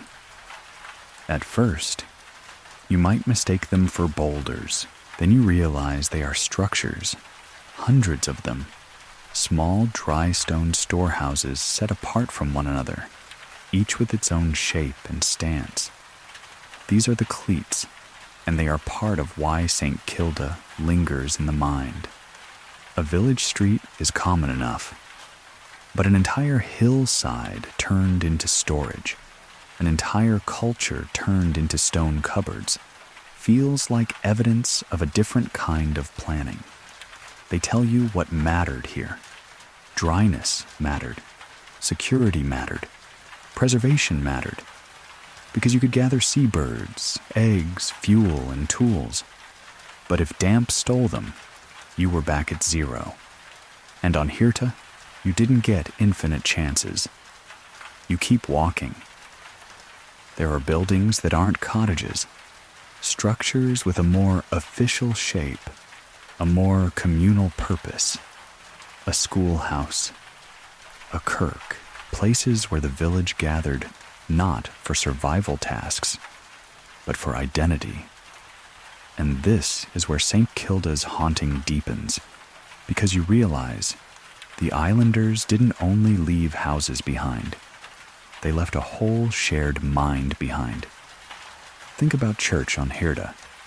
In a community that small, worship isn't one activity among many. It becomes one of the few moments where everyone's attention points the same way. It becomes a weekly reset, a reaffirmation that the community is still a community. Think about school.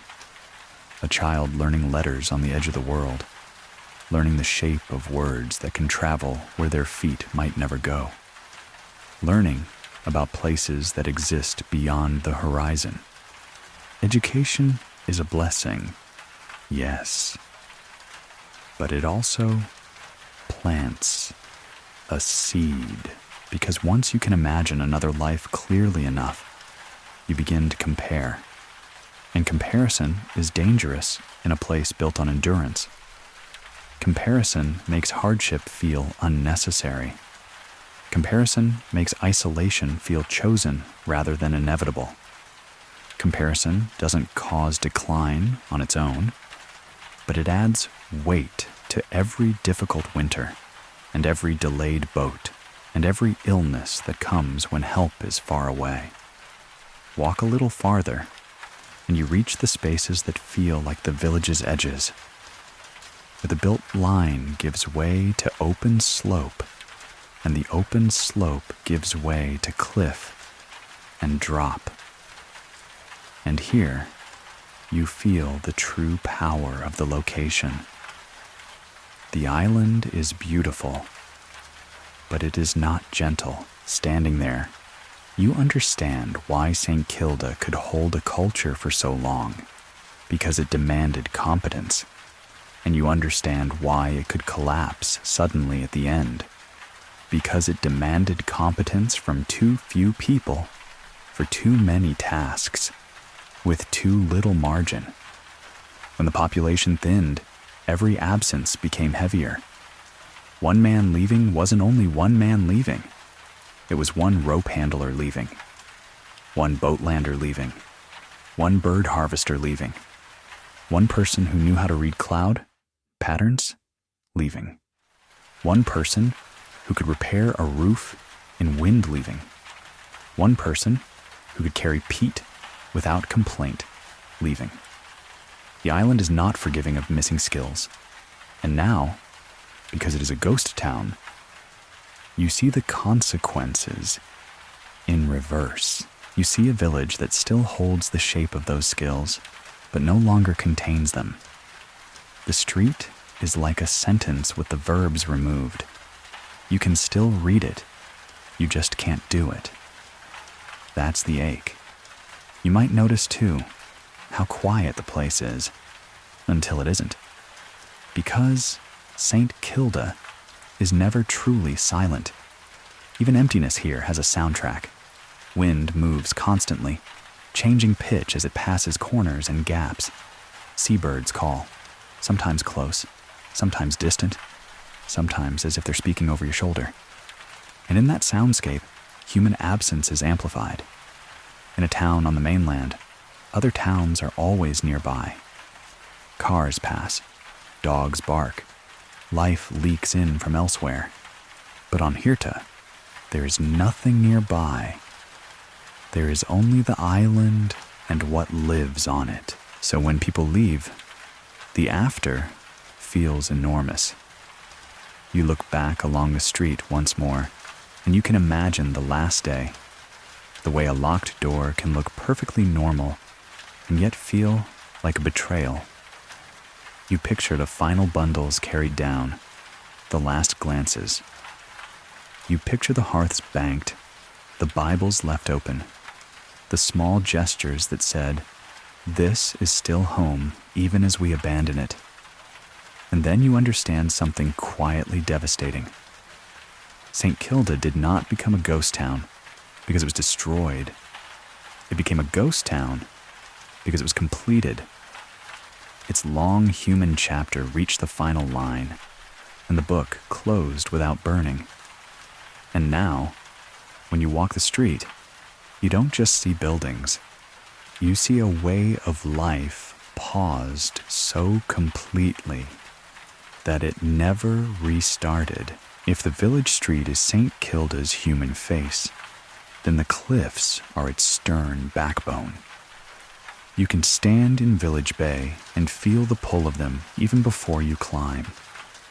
They rise behind the cottages in green slopes that look almost friendly, almost like any other Hebridean hillside, until the angle sharpens and the grass gives way to rock, and the rock gives way to drop, and suddenly the island reveals what it truly is.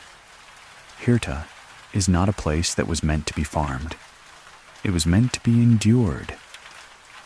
And the way the St. Kildans endured it, year after year, generation after generation, was by turning danger into routine. That's the part that's difficult for modern minds to hold.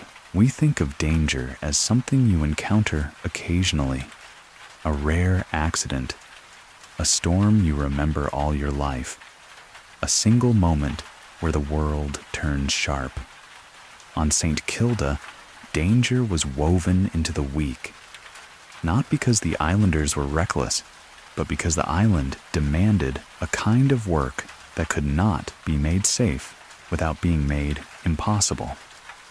The true harvest of St. Kilda was not wheat, it was wings.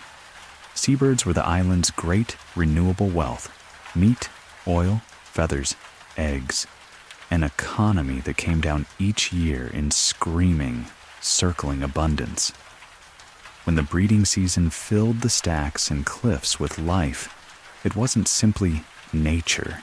It was survival arriving on schedule. But survival did not stroll up to the village door. Survival clung to ledges. It nested in places where a single slip could erase a person. So the St. Kildans learned to climb with a seriousness that doesn't come from thrill-seeking. It came from necessity. It came from fathers teaching sons, neighbors teaching neighbors, from the long inheritance of technique: how to move your weight, how to read a rock face, how to trust a rope, how to judge the wind. And when you climb, if you can even imagine it, you must imagine it without the modern safety net. No mountain rescue team hovering in the distance, no helicopter waiting, no quick ambulance, just the community, the weather, and the consequences. The cliff work wasn't random either. It was organized, assigned, planned. This is where the old accounts of St. Kilda's daily parliament makes emotional sense. In a place where labor kept you alive, the day could not be left to impulse. Work had to be coordinated like a ship setting sail. Because the cliff harvest wasn't only about bravery, it was about timing. You went when the season made sense. You went when the wind allowed. You went when there were enough capable hands to do it properly. And in the final years of St. Kilda, that last point became the most dangerous of all. With fewer people, the workload doesn't shrink. The island doesn't become kinder because your population does. The sheep still need tending. The roofs still need maintenance. The boats still need hauled and repaired. The peat still needs carried. And the seabird harvest, if you rely on it, still needs done. So each missing person changed the maths. A cliff that was manageable with a certain number of skilled climbers and rope holders becomes riskier when you don't have enough of them. Tasks that once took a morning now take a day. And when the weather changes as quickly as it does on Hirta, time isn't just time. Time is safety. Time is food kept from spoiling. Time is a boat launch before the sea turns. Time is the difference between coming home and not coming home. Now, go higher in your mind. Above the village, the land opens into the island's interior, and you begin to feel the wind more directly. Out there, wind isn't a background element. It's a constant pressure that shapes behavior. It teaches you to keep your shoulders angled. It teaches you to keep your voice low. It teaches you that anything loose will eventually be taken. In that wind, rope becomes sacred. A rope on St Kilda wasn't just equipment. It was a lifeline in the plainest sense. It had to be checked, dried, stored, repaired. It had to be trusted. And trust, on a cliff, has a weight to it. The old island life required you to place your trust in things that could fail. Rope fibers, knots, the grip of your boots on wet grass, the judgment of the person holding the other end. And yet, because it was repeated, it became normal. That's the strange human gift. We can normalize almost anything if we live inside it long enough. We normalize hardship. We normalize risk. We normalize the idea that a certain part of the year involves a certain kind of danger. We normalize it until we can laugh while standing beside it. And then, when that normality is removed, when you move to the mainland and see danger handled by institutions and safety equipment and procedures, you can feel something complicated rise up inside you. Relief, yes, but also disorientation. Because on Hirta, your competence mattered every day. Your knowledge mattered every day. Your strength mattered every day. When you lived in a system that depended on you, your identity had a certain clarity to it. I am needed. I am part of the mechanism that keeps us alive. When you leave that system, the clarity can blur. You can suddenly become a worker instead of a climber who knows the cliffs like family. You can become a tenant instead of a person whose people have walked this slope for centuries. You can become one of many instead of one of 36. So, when we talk about St Kilda vanishing, it isn't only the village emptying. It's also a kind of skill vanishing, an ecosystem of knowledge losing its daily practice. Because here is the hard truth about traditional mastery. It survives only by being used. The moment you stop doing something every season, it begins to fade. The body forgets. The hand loses confidence. The younger generation grows up without the same training. And then the skill becomes a story instead of a lived reality. That is why the end of St Kilda feels so final. It wasn't like leaving a town with trades that can be restarted anywhere. The St Kildan relationship with cliffs and seabirds wasn't portable. It belonged to that place. So imagine the final summer again. 1930, the last months before the evacuation. The seabirds still arrive. The cliffs are still there. The ledges still hold nests. The sky still spins with wings. But the community is thinner. It has already taken losses. It has already felt the fear of being too small to carry itself through winter.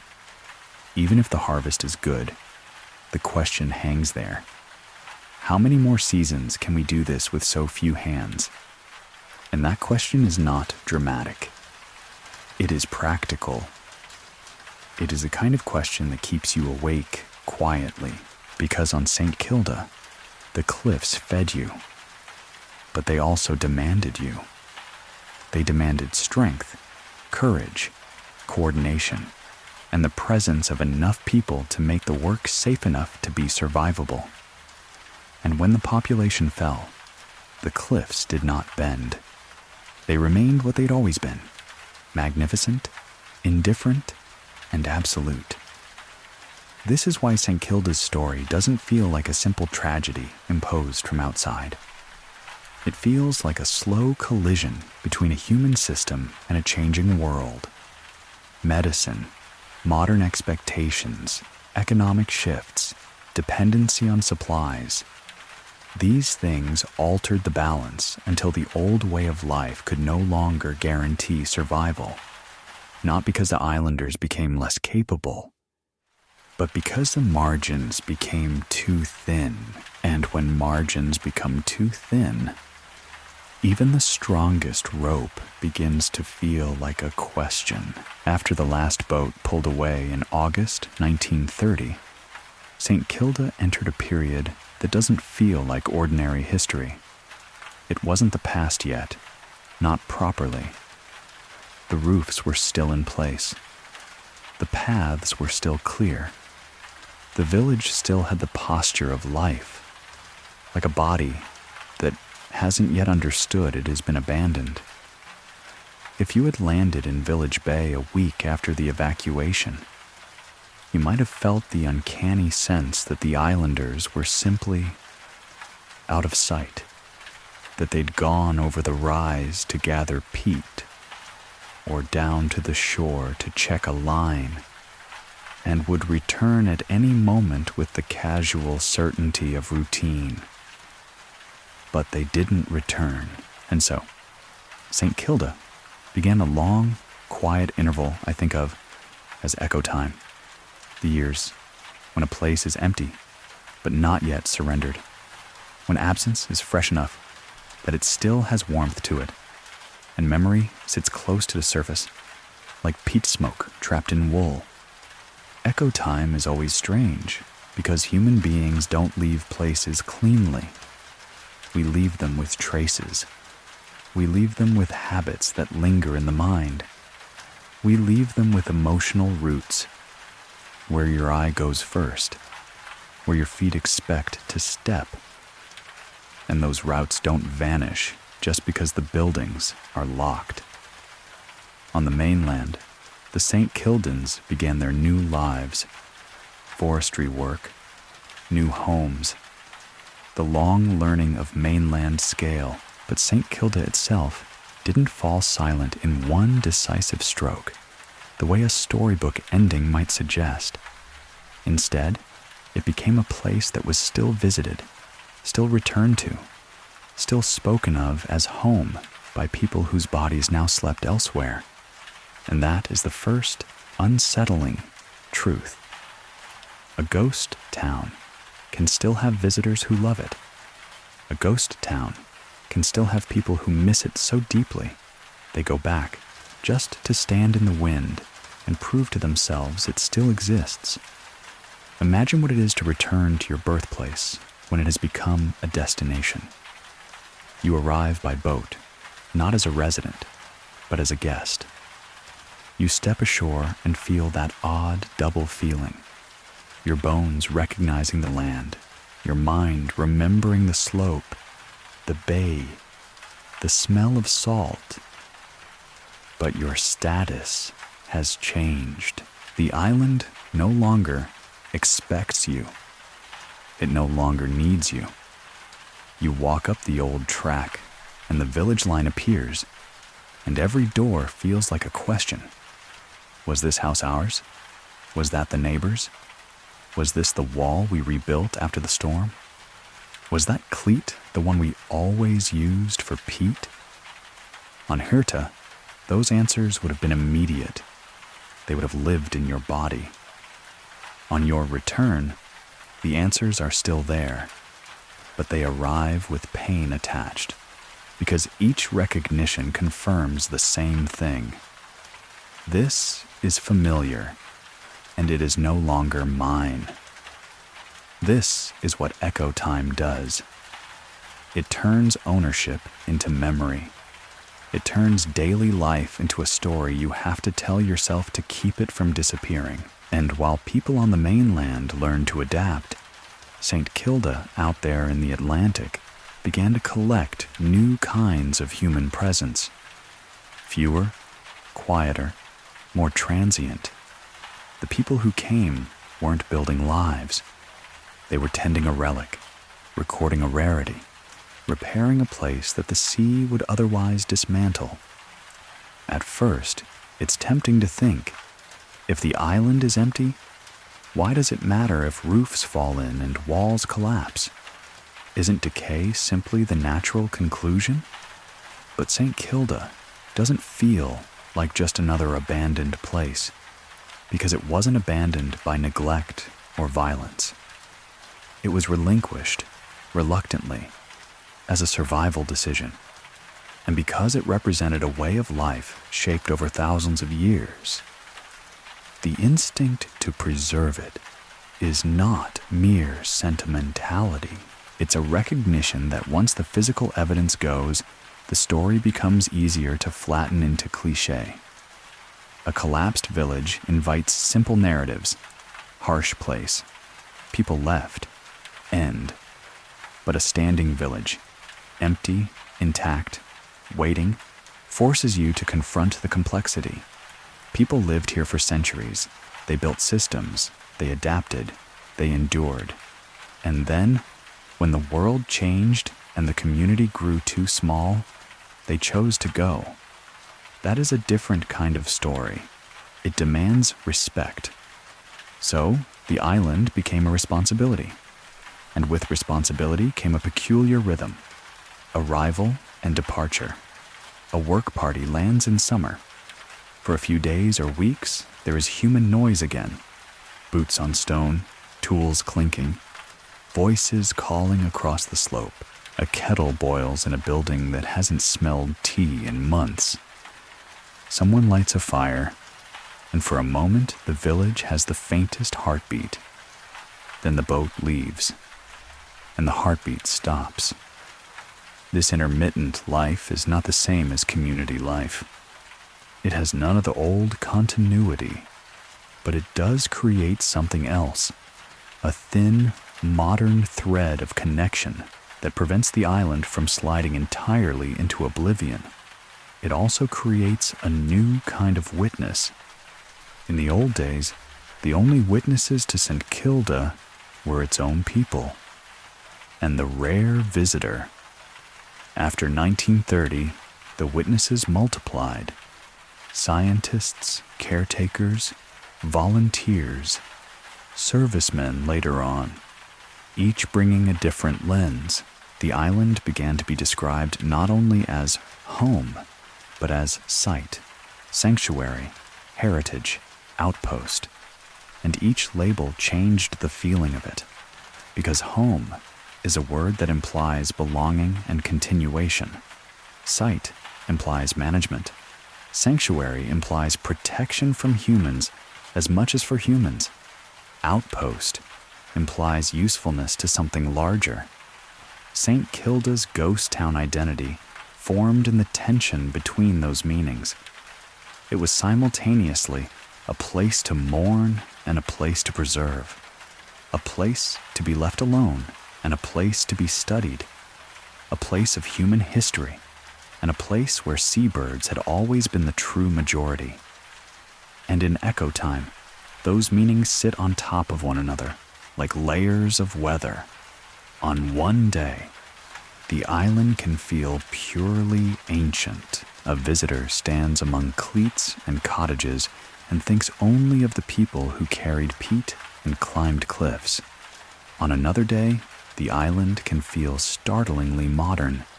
Boats with equipment, radios crackling, schedules, logistics. The sense that even here the world's systems have reached. But in between, St Kilda remains what it always was: rock and wind and sea. That is the second unsettling truth. You can preserve the village, but you cannot preserve the feeling of being isolated. Because isolation is not a building, it is an experience. When the St Kildans lived there, isolation was their daily reality. After the evacuation, isolation became something visitors tasted briefly before returning to comfort. That shift changes everything. It makes the island's hardship easier to romanticize. It makes endurance look like a charming trait rather than a necessary one. It can even make the evacuation look like a tragic mistake rather than a sober calculation. Echo time invites that kind of misunderstanding. So if you want to tell this story honestly, you have to keep returning to what the islanders understood better than anyone. St Kilda was not a museum exhibit. It was work. It was risk. It was a small population carrying a heavy world. And by the end, it was too heavy. Still, the emotional power of echo time is undeniable. The image of empty houses and intact paths, the thought of a Bible left open and a fire banked as if the family might return. Those details endure because they are profoundly human. They show that even when we choose to leave, we do not fully accept the leaving. We hedge our grief. We leave things half ready, half warm, because finality is too sharp to hold in the hand. And St Kilda, in its long echo time, held that half-warmness for years. It remained close enough to the living memory of its former residents that it could still be touched, still be visited, still be named with a catch in the throat. But echoes do not last forever. Eventually, the people who remember in first person become fewer. Eventually, the return trips become rarer. Eventually, the island's story shifts again, from a recent departure to an event fixed in history. And that shift is where the ghost town becomes, in a way, more haunted, because once living memory fades, the island belongs entirely to what remains. Stones, documents, photographs, seabirds, and the vast, patient weather that never stops working. If you stay with St Kilda long enough, if you let the wind and the stone and the empty street work on you, one question eventually rises up. Quiet, but persistent. How did a place that endured for more than 2,000 years end in one morning? It's tempting to blame a single moment, a final storm, a single tragedy, a villain from the mainland. Something sharp enough that the mind can point at it and say, there, this is where it broke. But St Kilda didn't vanish that way. It vanished the way some lives end. Not in one dramatic blow, but in a slow narrowing of choices, until the decision that once felt unthinkable becomes the only honest one left. The truth is that St Kilda's strength was also its fragility. The islanders survived because they built a system so tightly organized it could carry them through lean seasons. Communal planning, shared labor, careful storage, and skills that belonged specifically to cliffs and seabirds and weather. Their routines were not quaint habits. They were a kind of engineering. When you live at the edge of the Atlantic, you don't get to be casual about life. You become precise. You learn what matters, and you do it again and again until your body knows it better than your mind. But that kind of system depends on balance. It depends on enough people being present to hold up all the tasks that must be done. On Herta, labor didn't come in neat categories, job titles and shifts and weekends. Labor was simply life. Roofs needed repair. Peat needed carried. Sheep needed tended. Boats needed launched and hauled and fixed.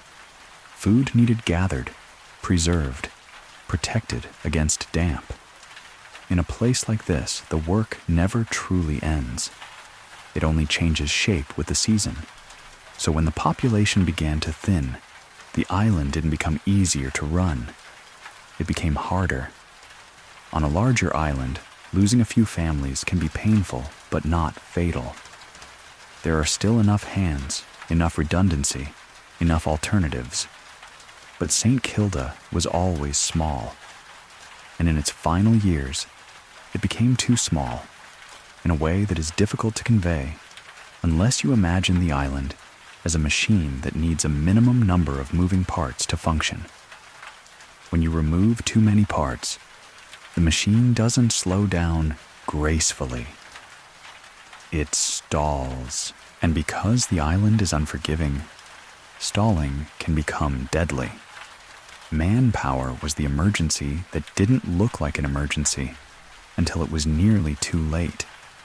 Each person who left was not only one mouth gone, but one set of skills gone, one pair of hands gone, one person who could hold a rope, one person who could read the sea, one person who could lift a beam into place when a roof shifted after a gale, one person who could climb, or gut, or mend, or carry peat without collapsing. In a community already operating with no slack, every absence became heavier than it would have been anywhere else. And then there was the modern world's quiet, merciless promise. You don't have to die from things that used to kill people. For centuries, illness and injury had been part of the island's harsh truth. People survived because they accepted risk as part of the bargain of living where they lived. But by the early 20th century, the wider world had changed the meaning of risk. Hospitals existed, doctors existed, treatments existed. Not perfect, not universal, but real enough that once you knew them, you couldn't unknow them. This is where St Kilda's isolation changed character. It had always been remote, but remoteness used to be just geography. Now it became delayed help. It became the knowledge that a sickness that might be treated elsewhere could become fatal here, simply because the sea would not allow a boat to land. It became the awful sense that survival might depend on the mood of the weather, rather than on what medicine could do. The tragedies of 1930, young lives lost, and in one case a newborn too, did not cause the evacuation by themselves, but they sharpened the truth until it could no longer be softened. It is one thing to fear illness in the abstract. It is another to attend a funeral, knowing that distance played a part. Once a community feels that kind of grief, it changes what people are willing to endure. It changes the stakes of staying. At the same time, the island was caught in a difficult middle state, less sealed off than it once was, but not reliably connected enough to depend on. Increased contact with the mainland brought goods, visitors, and a wider awareness of life elsewhere, but it also brought dependence, slowly and subtly. When you begin to rely on imported flour or fuel or materials, you become vulnerable to the supply line. And St Kilda's supply line was never a road. It was an ocean. It could fail for weeks, sometimes longer, simply because weather is the real authority out there. So the island drifted into a dangerous position, no longer fully self-sufficient in the old sense, yet still too remote to rely on modern systems consistently. That kind of half-reliance is more precarious than either extreme. If you are fully self-sufficient, your hardship is constant, but at least it is stable. If you are fully connected, you can call for help. But if you are partly dependent on a connection that sometimes disappears, you can find yourself stranded in the worst possible way, expecting the outside world and then being cut off from it. Economics shifted too, quietly pulling threads loose. The goods St Kilda could once trade, feathers, oil, traditional products, lost value as the wider economy industrialized and changed. That didn't mean the islanders suddenly became poor in the dramatic sense. It meant the outside world had less practical use for what St Kilda produced, and that made the island's old exchange relationship with the mainland less reliable. When your exports matter less, your isolation weighs more. And then came the most human force of all: comparison. Visitors arrived. Stories traveled. Children learned about places beyond the horizon. The mainland became less of a rumor and more of a visible alternative. Once you can picture another life clearly enough, once you know there are schools with more opportunity, doctors within reach, work that doesn't demand you lean out over a cliff, then the hardship you once accepted as inevitable begins to feel negotiable. That doesn't make the St. Kildans weak. It makes them awake. Endurance is easier when you believe you must endure. When you begin to believe you don't have to, endurance starts to feel like sacrifice. And sacrifice is a terrible thing to demand of your children. When you can see a different future for them, modern expectations changed what counted as a good life. Not because the mainland was paradise, far from it, but because by 1930, there were basic standards of safety and care that St. Kilda could not consistently provide, no matter how skilled and organized the islanders were. The island could give community, it could give competence, it could give identity, but it could not give reliable medical access.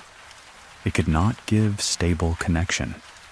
It could not guarantee that help would arrive when it was needed most. When the remaining islanders petitioned to leave, it was not a dramatic defeat. It was a practical act of protection. They were doing what St. Kildans had always done, making the hard decision that kept life going. The difference was that this time, keeping life going meant elsewhere. And that is why St. Kilda's ghost town feels so heavy. Not because it was burned, not because it was conquered, not because it was emptied by force in the way so many Scottish places were, but because it was surrendered deliberately, with grief and clarity, by people who loved it. A village that is destroyed leaves you ashes to hate. A village you lock yourself leaves you something quieter and sharper. Stone houses that still look ready to be lived in. Paths that still know where feet should go. Cleats that still stand like cupboards waiting to be filled. And a bay that still opens toward the same Atlantic that made St. Kilda possible. And finally, made it impossible to stay. In the final chapter, we'll end the story the way it deserves to end. Softly. A last walk through Village Bay in the dimming light, letting the island settle back into wind and seabirds, and letting the ghost town return gently to its long, honest silence. There's a particular hour on St. Kilda when the island seems to exhale. Not the bright, sharp hours when the bay is full of glare and the wind feels like it's testing you. Not the loud hours when seabirds fill the air like thrown stones and everything moves, Everything calls. Everything insists on being heard. I mean the softer hour, when light begins to slide sideways, when the green slope above Village Bay turns a deeper shade, when the cottages stop looking like buildings and start looking like shapes cut from the hillside itself. It's the kind of light that makes old stone appear warmer than it truly is, as if the village is still holding on to something human, something remembered.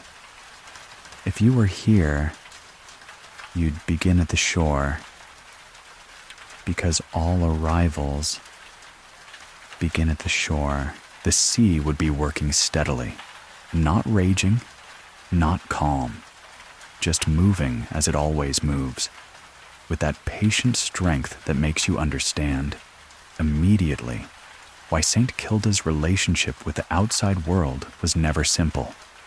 A boat landing is never a casual thing here. You feel it in your bones before you see it. The island allows you in, or it doesn't. You'd step up from the landing place and take the slow walk toward the village street. And even if you've seen photographs, even if you've watched documentaries, the first sight of it still lands differently in the body than it does in the mind. Because the cottages are not ruins. They are not theatrical. They are not dramatic. They are simply waiting, a line of houses facing the bay, as if the people might return at any moment with bundles of peat and wet clothing, and the ordinary, unremarkable mess of living. A street that still makes sense. A place built for weather and routine, now left with weather and no routine at all. In the old days, this street would have had its own small music.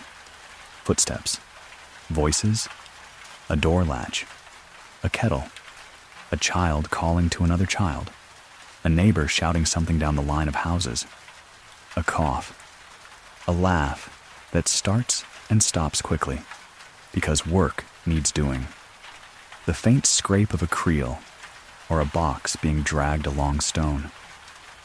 But tonight, there is none of that.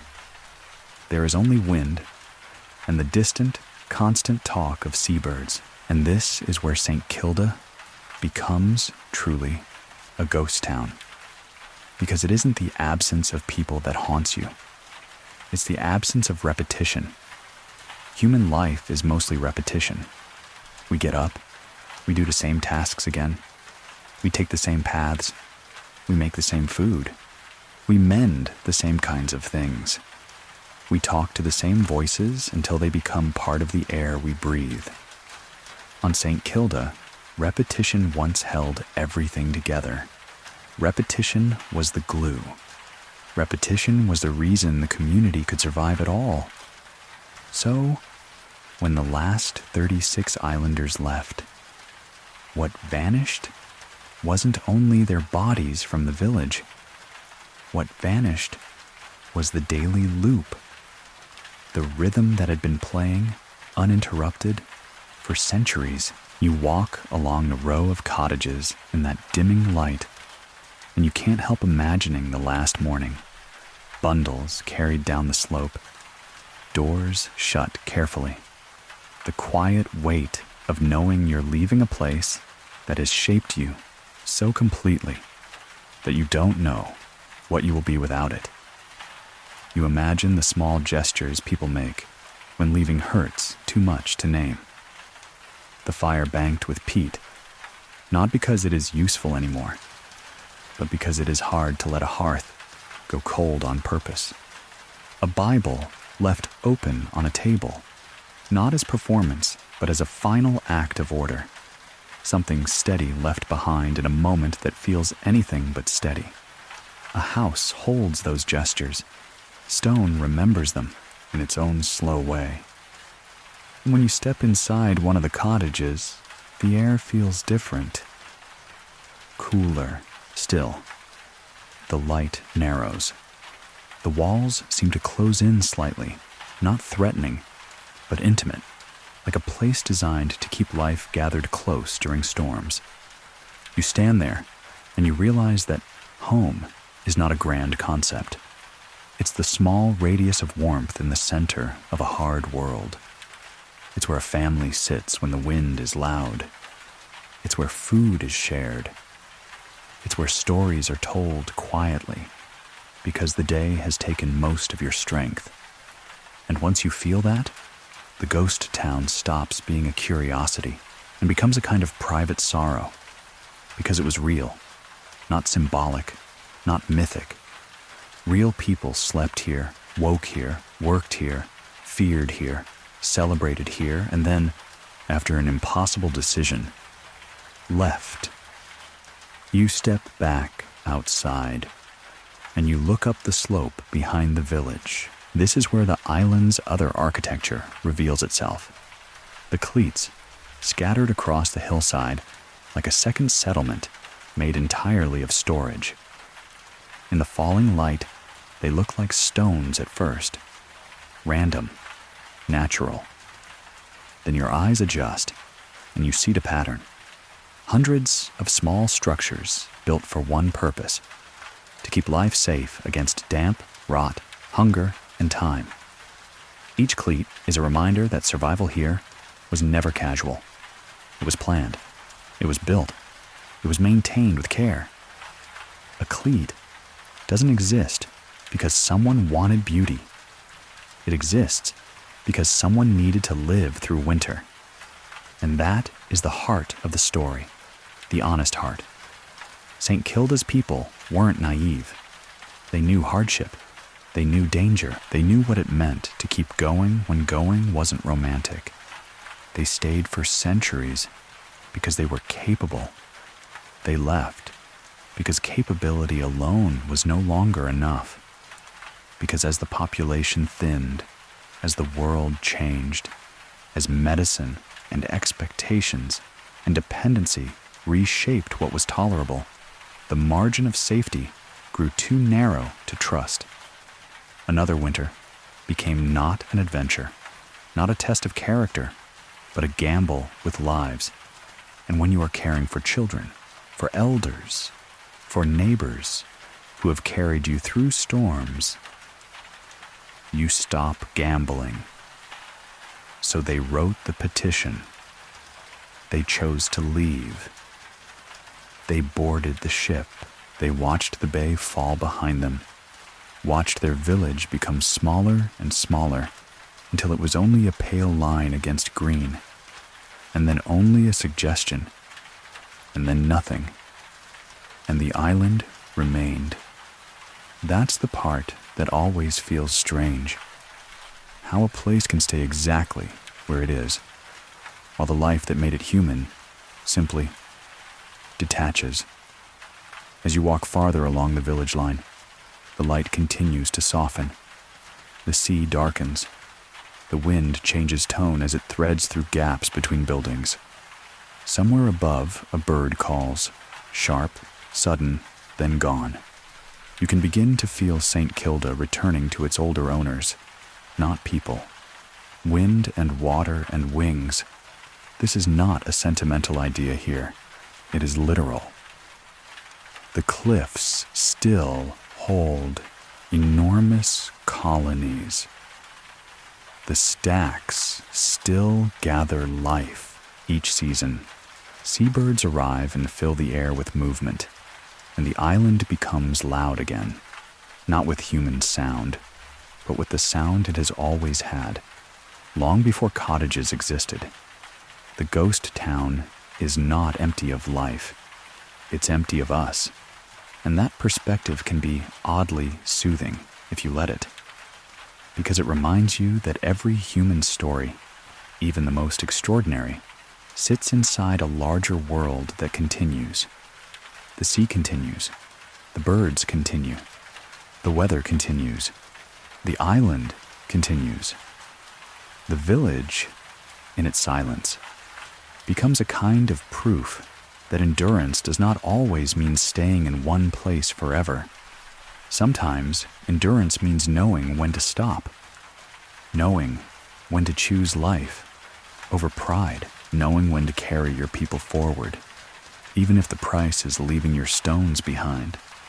And if you linger long enough, you might feel something else too.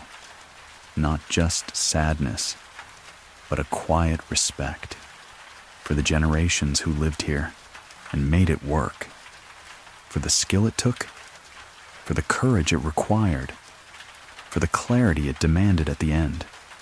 Because St Kilda didn't vanish in flames. It vanished in a decision, in a letter, in careful packing, in locked doors, in the last glance over a shoulder, in a boat turning its bow toward the mainland. And then it vanished in the slower way. Places vanish in the fading of first-person memory, in the passing of the last voices who could say, "I was there," in the way history gradually becomes something you inherit instead of something you remember. Now, in the dim light, you turn back toward the shore, and the village behind you feels like it is settling into itself again. The cottages are quiet. The hillside is quiet. The cleats hold their patient posture, and the bay keeps moving, as it always has. If this is a story for sleep, then this is where it belongs, at the edge of a place that once held human life tightly, and now holds only the shape of it. So we leave St Kilda the way the islanders once left it, gently, without drama, with a kind of care. We let the fire go out. We let the wind take over. We let the seabirds continue their endless circling. And we let the ghost town that vanished remain, out there in the Atlantic, quiet, intact, and honest. A reminder that some endings are not defeats. Some endings are simply the moment the tide turns, and you step back, and you let the world be what it is. Good night.